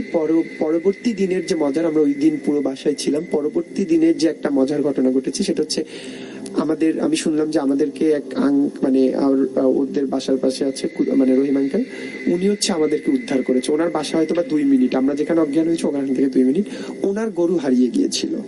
উনি খুঁজতে এসে হচ্ছে আমাদেরকে পেয়েছে, এবং পরদিন মানে আমরা পরের দিন সকালে মানে যেদিন ঘটনাটা ঘটেছে তার পরদিন সকালবেলা হচ্ছে উনি নদীর পাড়ে একটা গরু পেয়েছে, যে গরুটার অর্ধেক নেই, এবং আমরাও কিন্তু দেখেছি যে অর্ধেক মানে খেয়ে ফেলেছে। তো এইটা ছিল আসলে আমার সাথে ঘটেছে। এবং আমি একটু মানে আরেকটু বলতে চাই, সেটা হচ্ছে ওই যে শান্তচার কথা, ওর মধ্যে এখন ওই সমস্যাটা আছে। না, ওই সমস্যা আছে বলতে মানে কি কি ধরনের সিমটম ওনার ভিতরে এখনো রয়েছে? এখনো ঘুমের মধ্যে লাফিয়ে ওঠে এবং ও প্রায়ই স্বপ্ন দেখে যে ওই বাড়িতে এখন আর যাচ্ছে না, কারণ ওই বাড়িতে যে কদিন গিয়েছে ওর সাথে কিছু না কিছু একটা ঘটেছে। যেমন একদিন হচ্ছে ও ঘুমাচ্ছে, ঘুমের মধ্যে নাকি হচ্ছে গিয়ে কে জানি ডোর নক করলো, তো ও ডোর খুললো, খুলে দেখে কেউ নেই, বাট দূর দিয়ে কেউ ওর মানে ওর রিলেটিভদের কেউ মানে ভয়েস দিয়ে বলতেছে যে তুই বদনাটা দিয়ে যা। মানে আসলে গ্রামের তো ওয়াশরুম গুলো অনেক দূরে থাকে, জানেন মনে হয় টয়লেট, তো বদনা দিতে গিয়ে একদিন হচ্ছে গিয়ে ওই প্রাণীটাকে আবারও দেখতে পায়। তো এরপরও চিৎকার দিয়ে আবার অজ্ঞান হয়ে পড়ে এবং ওর এরপর থেকে আর ওই বাড়িতে যায় না, কিন্তু ঘুমের মধ্যে প্রায় ওই প্রাণীটাকে দেখতে পারে। আমি যদিও এখন পর্যন্ত আর ওই স্বপ্নে বা ওই ধরনের আমার সাথে কিছু ঘটেনি, বাট ওর সাথে প্রায়ই ঘটে। এবং আমি আজকে আসার সময় ওর সাথে ফোনে কথা বললাম যে এই ধরনের এখন কি, ও বললো যে না ভাই আমি তো এখনো প্রায় মানে মাসে 2-3 বার হচ্ছে যে এই ধরনের, এবং খুব মানে মানে খুব ফ্রিকুয়েন্ট হচ্ছে তার সাথে এই ঘটনাগুলো এখনো ঘটে যাচ্ছে। ওকে, এই ছিল হচ্ছে আপনার দুটো ঘটনা। থ্যাংক ইউ সো মাচ আপনার দুটো ঘটনা আমার সাথে শেয়ার করার জন্য। ওকে ভাই, আর এই ছিল হচ্ছে আমাদের ঘটনা যেটা শুনছিলাম, ওনার দুটো ঘটনা, তার মধ্যে একটা উনি নিজে এক্সপিরিয়েন্স করেছিলেন, সেটা উনি আমাদের সাথে শেয়ার করলেন। আর এই মুহূর্তে আমার সাথে যারা জয়েন করেছেন তাদের কথাবার্তাগুলো একটু জানাবো। আমার সাথে এই মুহূর্তে রয়েছেন হাসিবুল হোসেন, রয়েছেন আমাদের সাথে রয়েছেন আসাদুর রহমান, বলেছেন রনি ভাই ওকে প্লিজ ভাই সাথে থাকুন। এদিকে আমাদের সাথে প্রিন্স জুবাই লিখেছেন, বলেছেন খুব ভয় লাগছে। আর আমাদের সাথে আহমেদ সুজন ছিলেন, এছাড়াও আমাদের সাথে আসাদুর রহমান ছিলেন, আমাদের সাথে রুহুল আমিন ছিলেন, বলেছেন ওকে ভাইয়া I am working for you from Malaysia and love you brother and I like you very much and I like আমাদের শোটাকে অনেক বেশি পছন্দ করেন, থ্যাংক ইউ সো মাচ। আর এদিকে আমাদের সাথে কামাল হাসান রয়েছেন, good show, thank you so much. আমাদের সাথে তুষার ছিলেন আমাদের সাথে, বলেছেন হাই ভাইয়ার আমি তুষার, এবং হচ্ছে নাটোর থেকে লিখেছেন সম্ভবত, এবং আমি আপনাদের শোটা আসতে চাই, একটা নাম্বার দিয়েছেন, অবশ্যই আমরা আপনার সাথে ফোনে যোগাযোগ করবো ভাই। আর এদিকে আমাদের সাথে সজীব হোসেন ছিলেন, বলেছেন আচ্ছা ফার্স্ট শুনছি ভালো লাগছে, শুনতে থাকুন ভাই। আমাদের সাথে গালিব ছিলেন, বলেছেন হে ব্রো অদৃশ্য শুনছি খুব ভালো লাগছে। আর ওকে আমার সাথে আচ্ছা আপনি আসতে চাচ্ছেন, ওকে একটা নাম্বার দিয়েছেন। এদিকে আমাদের সাথে অবুজ বালক ছিলেন, স্বপ্নীল চৌধুরী ছিলেন, বলেছেন প্লিজ কখন এটা শুরু হয়। আপনাকে যেটা বলতে চাই, আপনার ভয়ের যোগান দেওয়ার জন্য অদৃশ্য কিন্তু প্রতি বৃহস্পতিবার ঠিক রাত 11টার সময় হয়, এবং আমরা অনেক এটা হাজির হয়েছে, এবং সেই সাথে আমাদের ইনভেস্টিগেশন টিম তো রয়েছেই। আর এই মুহূর্তে আপনি যদি চান যে সরাসরি আপনার ঘটনাগুলো নিয়ে আমাদের কাছে হাজির হয়ে যাওয়ার জন্য, তো সেক্ষেত্রে আপনার জন্য কিন্তু দরজাটা খোলা রয়েছে। আপনার চাইলে সরাসরি আমাদের এখানে এসে আপনার ঘটনাটা আমাদের সাথে শেয়ার করতে পারেন। ঠিক একটু আগে যেমন করে ফাইজ উনি আমাদের সাথে ওনার ঘটনাগুলো শেয়ার করলেন, তো আপনাকে যেটা করতে হবে জাস্ট আপনার সেল নাম্বারটি আমাদের কাছে একটু পাঠিয়ে দেবেন। সেল নাম্বার পাঠাবার জন্য মোবাইলের ম্যাচ অপশনে যেমন লিখে ফেলেন EFM স্পেস আপনার নাম, আপনার লোকেশন দিয়ে আপনার সেল নাম্বারটি পাঠিয়ে দেন 7171 এই নাম্বারটিতে। আর আপনি যদি মনে করেন যে অনেক দূরে আছেন বা যারা দেশের বাইরে থেকে আসলে আমাদেরকে শোনেন, তো সেক্ষেত্রে আপনি যেটা করবেন সেটা হচ্ছে যে আমাদের ইমেল অ্যাড্রেস যেটি রয়েছে odrisho98.4@gmail.com odrisho98.4@gmail.com। এখানে কিন্তু স্পষ্ট করে আপনার রেকর্ডিংটা এবং হচ্ছে যে ঘটনাটা আপনি ইমেল করে বা লিখে পাঠাতে চান সেটা কিন্তু পাঠিয়ে দিতে পারেন। আর ইমেলের কথা বলছিলাম যে হ্যাঁ আজকে একটা ইমেল পড়ার কথা ছিল, তো আমি এই মুহূর্তে একটা ইমেল পড়বো এবং তারপরে হচ্ছে আমার ইনভেস্টিগেশন টিমের যারা রয়েছে তাদেরকে ওয়েলকাম করবো, এবং এর মাঝখানে ডেফিনেটলি জানাতে ভুলবেন না কেমন লাগছে অদৃশ্য বা অদৃশ্যকে ঘিরে আপনাদের যে কোনো রকম কমপ্লিমেন্ট। আর সেটা ফেসবুকে এসে যুক্ত হতে পারেন, facebook.com/radio71FM 98.4। আর এছাড়াও আপনি SMS প্যানেলে জানাতে পারেন অদৃশ্য সম্পর্কে আপনার যে কোনো রকম ভালো লাগার কথাবার্তা। সেটার জন্য একটু আগে নিয়মটা বললাম, মোবাইলের রেসেপশনে যান, লেখেন EFM স্পেস আপনার নাম, তারপরে হচ্ছে যেটা বলতে চান সেটা 7171 এই নাম্বারটিতে সেন্ড করে দেবেন। এবং এই মুহূর্তে আমি একটা মেইল পড়বো, খুবই ছোট্ট একটা মেইল, এবং সেই মেইলটা পড়ছি যেভাবে করে আমাদেরকে লিখে পাঠিয়েছেন ঠিক সেভাবে পড়ে দেওয়ার চেষ্টা করছি। রনি ভাই সালাম এবং শুভেচ্ছা নেবেন, প্লিজ ঘটনাটি পড়ে শোনালে খুব খুশি হব। আমার নাম ঠিকানা বললাম না। ভূতের বাড়ি বা হন্টেড হাউসের সংখ্যা পৃথিবীতে নেহাতি কম নয়। আমার ধারণা সভ্য পৃথিবী যেভাবে ভূত প্রেতের অস্তিত্বকে অস্বীকার করে চলে, সেখানে পৃথিবীর প্রায় সব দেশেই এত এত ভূতের বাড়ির অস্তিত্ব কিছুটা অবাক হওয়ার মতোই বটে। তবে বাস্তব কিছুটা ভিন্ন। হন্টেড হাউস বা ভূতের বাড়ি কখনো লোককথায় করে ওঠে না, কখনো বা বাস্তবেই কোনো না কোনো কিছুর অস্বাভাবিকতা থাকে। তবে তা কতখানি সত্য তা কেন যেন শক্ত দলিল বা প্রমাণ দিয়ে দেখা যায় না। আজকে একটা ভূতের বাড়ির কথা বলবো। মজার ব্যাপার হলো, ভূতের বাড়িটি স্থানীয়ভাবে বেশ নাম করা। আগে অনেকেই ভূতের বাড়ি বা ভূতের বাড়ি বলে ডাকতে শুনতাম। তবে এখন বিল্ডিংটাকে হাজির বিল্ডিং নামেই শোনা যায়, এবং বিল্ডিংটার মালিক এক হাজি সাহেব। তার আসল নাম কি জানি না, আসলে জানার চেষ্টাও করিনি। এটি কোনো অনুসন্ধানীমূলক পোস্ট নয়, এটি কেবল লোকমুখে যেসব কথা প্রচলিত আছে সেসব নিয়ে একটা জানানোমূলক পোস্ট। তবে আমাদের আজকের এই ভূতের বাড়ির অবস্থানটা ঢাকার ব্যস্ততম এবং ধুলাবালি মার্কেটের দিক দিয়ে মোটামুটি শীর্ষস্থানে। এটা মিরপুর 1 নম্বর। মিরপুর মাজার রোডের বুদ্ধিজীবী শহীদ মিনারের খানিকটা উত্তরের এই ভূতের বাড়ির অবস্থান। এই ভূতের বাড়ির ইতিহাস কিছুটা বোরিং টাইপের, কিন্তু যথেষ্ট ইন্টারেস্টিংও। আমি ছোটবেলা থেকে এই বাড়িটা একদম খালি দেখে আসছি। তখন অবশ্য বাড়ির চেহারা এখানকার মতো রঙিন ছিল না। খসে পড়া চুনের রঙে ভর্তি ছিল পুরো বিল্ডিংটা। কাজগুলো সেই শুরু থেকে একইভাবে ভাঙা। জীবনে কাউকে এই বাড়ির দোতলায় বা 3 তলায় উঠতে দেখিনি। জনমানুষের ছায়াও নেই এই বাড়িতে। এত ব্যস্ততম রাস্তার ধারে একটি বাড়ির বাউন্ডারির ভেতরে যেন সেই কালী যুগ। তবে একেবারে খালি বলার উপায় নেই, বাড়ির নিচতলায় দোকান রয়েছে। আমি ছোট থাকতে আম্মু নাকি মাঝে মাঝে হাজির বিল্ডিং এর নিচ থেকে দুধ কিনে আনতো এবং দুধ বিক্রি হতো। এবং বছরে আগে দেখলাম যে থাইয়ের দোকান দিয়েছে, কিন্তু দোকানটা কোনো এক অজ্ঞাত কারণে বন্ধ হয়ে যায়। অথচ ব্যবসা বেশ ভালোই যাচ্ছিল দেখা গেছে। তারপর কেন দোকান বন্ধ হয়ে গেল, এই প্রশ্নের উত্তর পাওয়া যায়নি। অদ্ভুত একটা বাড়ি। এই বাড়ির নিচে যতদিন দোকান ছিল ততদিন বাড়িতে মানুষের আনাগোনা ছিল, কিন্তু বাকি সময়টা এই বাড়ি নীরব এবং নিস্তব্ধ। এখন সারাদিনই একই অবস্থা। বছরের পর বছর ধরে এই বাড়িতে কেউ রাত কাটায় এবং রাত কাটায় না, এবং রাত কাটানোর অযোগ্য একটি বাড়ি এটি, এবং লোকমুখে এমনটাই ছিল। ভালো লাগলে পড়ে শোনাবেন। ওকে, মূলত এই প্রস্তাব অন্যান্য যে ধরনের মেইল আমরা আসলে পড়ে থাকি, যে সবসময় দেখা যায় যে কোনো একটা ঘটনা বা কোনো একটা ইনসিডেন্ট আপনাদের সাথে শেয়ার করে থাকি, বাট আজকের ব্যাপারটা কিন্তু একটু অন্যরকম ছিল। এই কারণে বলবো, কারণ হচ্ছে যে আমরা মূলত যে হন্টেড হাউসে যাই বা আমরা আসলে যে লাইভে যাই, সেখান থেকে আপনাদের ওই স্পট থেকে সরাসরি আপনাদেরকে কানেক্ট করি ওইখানকার ঘটনাগুলো, এবং ওইখানে যে মানুষগুলো থাকে তাদের সাথে ঘটে যাওয়া ঘটনাগুলো। ঠিক তেমনি ভাবে হন্টেড হাউস আমরা যেটাকে বলে থাকি, বা হন্টেড প্লেস, হন্টেড জোন, তো এরকমই একটা জায়গার নাম, যেটা হচ্ছে মিরপুরে জায়গাটি অবস্থিত। এবং সেই বাড়িটির একটা বর্ণনা এখানে দেওয়ার চেষ্টা করেছিলেন উনি ওনার মেলটিতে। থ্যাংক ইউ সো মাচ ভাইয়া যে আপনি আমাদের কাছে এটা পাঠিয়েছেন। যাকে এই মুহূর্তে আমি যেটা করেছি, আমার সাথে আরো অনেকেই জয়েন করে ফেলেছেন। আমার সাথে রয়েছেন ওকে সুমন ছিলেন আমার সাথে, ঢাকা ইপিজেড থেকে লিখেছেন, বলেছেন ভাইয়া থ্যাঙ্কস, ভালো লেগেছে। আর এদিকে আমাদের সাথে বলেছেন ভাই আমি সাখাওয়াত আজিমপুর থেকে আছি।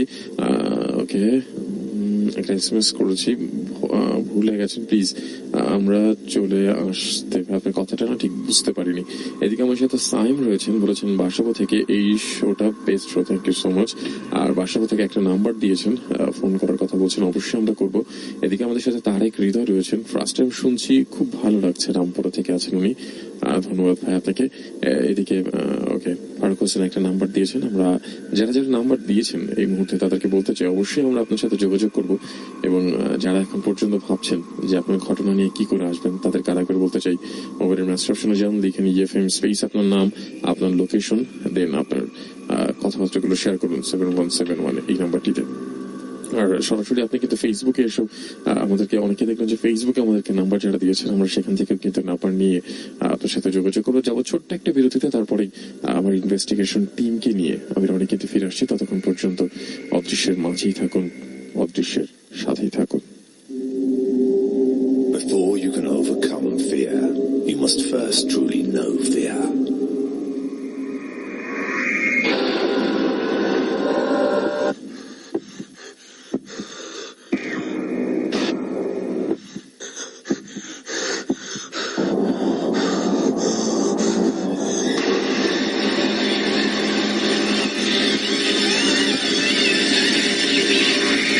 অদৃশ্য প্রতি বৃহস্পতিবার রাত 11টায় Only on Radio Ekattur FM 98.4.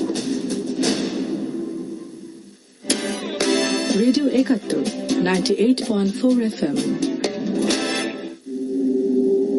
Before you can overcome fear, you must first truly know fear.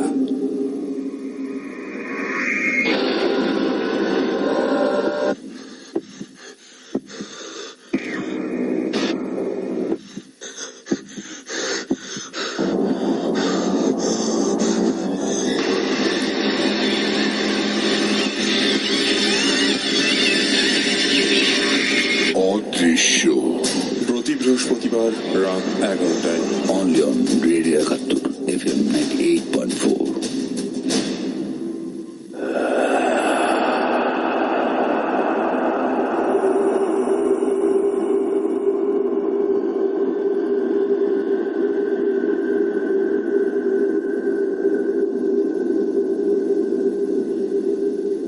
সবাইকে আরো একবার স্বাগতম।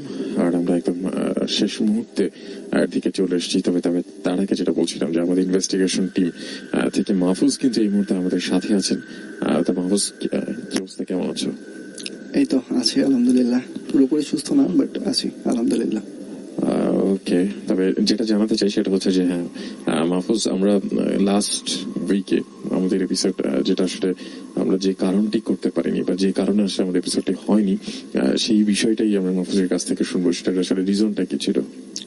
আসলে কিছুক্ষণ আগে একটা মেইলে আমরা দেখেছি যে একটা বাসার ঠিকানা দেওয়া হয়েছে। এরকমই আমরা ইনভেস্টিগেশনে বিভিন্ন হন্টেড প্লেসে যাই। তো সেরকমই একটা কারণে আমরা গিয়েছিলাম একটা হন্টেড প্লেসে আমাদের ইনভেস্টিগেশন টিম নিয়ে। বাট ওখানে যাওয়ার পরে হয় কি আর কি কিছু ঘটনা ঘটে আর কি আমাদের সাথে, যার জন্য আর কি আমাদের ইনভেস্টিগেশন টিমে যারা মেম্বার ছিল একটু সিক হয়ে যায়। দ্যাটস আর কি গত সপ্তাহে আমরা আসলেই শো করার মতো অবস্থায় ছিলাম না, এই জন্য আর কি লাস্ট উইকের শোটা করতে পারি নাই। ফেসবুকে অবশ্য জানান দেওয়া হয়েছিল এটা, আমরা জানিয়ে দিয়েছিলাম যে ফেসবুকে আমরা হয়তো এটাতে থাকতে পারছি না। আমরা যারা আর কি ফেসবুকে কানেক্টেড নেই তাদের জন্য আর কি আজকে অ্যানাউন্সমেন্টটা দিয়ে দেওয়া। তো এইটাই আর কি যে আর আমাদের যে ইনভেস্টিগেশন টিমের লিডার ফারজাদ ভাই তিনি আসলে এখনো সিক।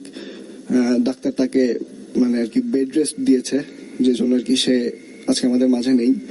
তবে ইনশাল্লাহ হয়তো ব্যাক করবে, দোয়া করবেন ইনশাআল্লাহ। অবশ্যই ফারজাদ ভাই খুব দ্রুত সুস্থ হবেন এবং হচ্ছে আমাদের মাঝখানে আসবেন। আর এমনটা হচ্ছে প্রত্যাশা, এবং আমরা চাই যে আপনারা আসলে আমাদের জন্য দোয়া রাখবেন যাতে তিনি দ্রুত সুস্থ হয়ে যান। Thank you so much Mahfuz, আপনাকে জয়েন করবার জন্য ইনভেস্টিগেশন টিমের পক্ষ থেকে। ওকে, এছাড়া হচ্ছে মাহফুজ আমাদের সাথে ছিলেন। আপনারা যারা ছিলেন তারা তো জানেন যে আমরা আসলে লাস্ট উইকে কিন্তু আমাদের আসলে আসা হয়নি। সেটা আসলে কেন আসা হয়নি সেই বিষয়টা আমরা মাহফুজের কাছ থেকে জানছিলাম। একদম শেষ মুহূর্তে চলে আসছি, বিদায় নিব। তবে বিদায় নেবার আগে যারা এই মুহূর্তে আমার সাথে জয়েন করেছেন, আমার সাথে আলফি জয়েন করেছিলেন, এদিকে উত্তরা থেকে শাকিল ছিলেন আমার সাথে, বলেছেন আমার কিছু ঘটনা আছে আমি স্টুডিওতে এসে শেয়ার করতে চাই। অবশ্যই ভাইয়া, আমি ঠিক যে উপায়ে আমাদের কাছে টেক্সটে করেছেন ঠিক একই উপায়ে আপনার সেল নাম্বারটি আমাদের কাছে পাঠিয়ে দিন, আমরা আপনার সাথে সরাসরি ফোনে কানেক্ট করবো। এদিকে আমাদের সাথে আসিফ রয়েছেন, বলেছেন আমার কাছে অনেকগুলো ঘটনা রয়েছে। অবশ্যই আসিফ, আপনার সেল নাম্বারটি দিয়েছেন আমাদেরকে, আমরা আপনার সাথে ফোনে যোগাযোগ করবো। আর একটু ফেসবুকে যাওয়ার আগে শেষ মুহূর্তে যারা আমাদের সাথে ছিলেন, আর আচ্ছা রিয়া লিখেছিলেন আমাদেরকে রাকিবের বলার ঘটনাটা বেস্ট ছিল, এবং রাকিব আপনি আরো কিছু ঘটনা শেয়ার করেন প্লিজ। ওকে, রাকিব যিনি আমাদের সাথে এই ঘটনাটা যেটা শেয়ার করলেন, ডেফিনেটলি ওনাকে হয়তো আমরা যদি সম্ভব হয় অন্য কোনো এপিসোডে নিয়ে আসবে এবং তখন হয়তো ওনার অন্য ঘটনাগুলো জানতে পারবো, কারণ উনি যে ঘটনাটা মূলত আসলে শেয়ার করেছিলেন সেই ঘটনাটা কিন্তু এখনো ওনার সাথে কন্টিনিউয়াসলি ঘটে যাচ্ছেন। তো পরবর্তীকালে ওনার অবস্থাটা কি হলো বা কোথায় এখন কি হচ্ছে সেরকম একটা বিষয় নিয়ে আমরা ওনাকে আরো একবার আমাদের এখানে আমন্ত্রণ জানাতেই পারি। এদিকে আমাদের সাথে সাজ্জাদ হোসেন রয়েছেন, বলেছেন আমি here now. Thank you Sajjad আপনাকে। ওকে, গালিব লিখেছিলেন আমাদেরকে, আসলে ব্রো 98.4 এর সব শোই আমি শুনি এবং খুব ভালো লাগে। Thank you so much. Really মানে আপনারা হচ্ছেন আমাদের শক্তি, সাহস। এই ধরনের কথা শুনলে মনে হয় যেটা ঠিক আছে, আমরা ঠিক ট্র্যাকে আছি। এদিকে আমাদের সাথে শ্রাবণ সন্ধ্যা রয়েছেন, বলেছেন ভাইয়া আমার কাছে হসপিটালের ঘটনা আছে, নাম্বার দিয়েছেন। ওকে, আমরা আপনার সাথে যোগাযোগ করব। আর এদিকে আমাদের সাথে আহমেদ সুজন ছিলেন, বলেছেন ওকে ভাইয়া তোমার ভয়েসে ঘটনাটি খুব সুন্দর লেগেছে। ওকে, ঠিক ওটা ঠিক ঘটনা না, আমরা একটা আমরা শেয়ার করলাম যে একটা জায়গার কথা, যে মিরপুরের একটা জায়গার কথা বা হন্টেড প্লেসের কথা। তো আপনার কাছে যদি এরকম কোনো হন্টেড প্লেস বা হন্টেড ওন রিলেটেড কোনো ঘটনা থাকে ডেফিনেটলি আমাদেরকে জানাবেন, কারণ আমাদের টিম কিন্তু এই ধরনের বিভিন্ন স্পটে সরাসরি সেখানে চলে যায়। তো সেখানকার ঘটনাগুলো নিয়ে আসে শুধুমাত্র আপনাদের জন্য, এবং কখনো কখনো আমরা কিন্তু সেখানে গিয়ে আমরা সরাসরি ফোনে আপনাদের সাথে জয়েন করি এবং সেই জায়গাটিকে ঘিরে যে ঘটনাগুলো থাকে সেই ঘটনাগুলো আপনাদের সাথে শেয়ার করি। তো আজকের মতো অনেকে বিদায় বলতে হবে, এবং ততক্ষণ পর্যন্ত আপনাকে যেটা বলতে চাই, আপনি রেডিও 71 FM 98.4 এর সাথে থাকবেন এবং অদৃশ্যের মাঝেই থাকবেন, এবং মোস্ট ইম্পর্টেন্টলি যেটা বলতে চাই, চারপাশে একটা কড়া দৃষ্টি রাখেন, সবাই সবার খোঁজ রাখেন, এবং কেউ যদি কোনো একটা ইনসিডেন্ট আপনার সাথে শেয়ার করে হাসি তামাশা উড়িয়ে না দিয়ে সত্য ঘটনাটা কি সেটা একটু বোঝার চেষ্টা করবেন। কারণ হচ্ছে মানুষের স্বভাবটাই হচ্ছে এরকম, যতক্ষণ না পর্যন্ত আমার সাথে ঘটনাটা ঘটে যাচ্ছে ততক্ষণ পর্যন্ত আমরা আসলে ঘটনাটাকে বিশ্বাস করতে বা মানতে কষ্ট হয়। তারপরেও আসলে এমন কিছু ঘটে যেটা আমাদের মানতে কষ্ট হয়, কারণ প্রত্যেকটা অঙ্কের সমীকরণ এত সহজে কিন্তু মেলানো যায় না বলেই আসলে এত ঘটনা, এত ইনসিডেন্ট ঘটে যাচ্ছে। যাই হোক, আজকের মতো রনি টাটা বলছি, ভালো থাকুন, সুস্থ থাকুন, নিরাপদে থাকুন এবং 98.4 এর সাথেই থাকুন। Tata. Before you can overcome fear, you must first truly know fear.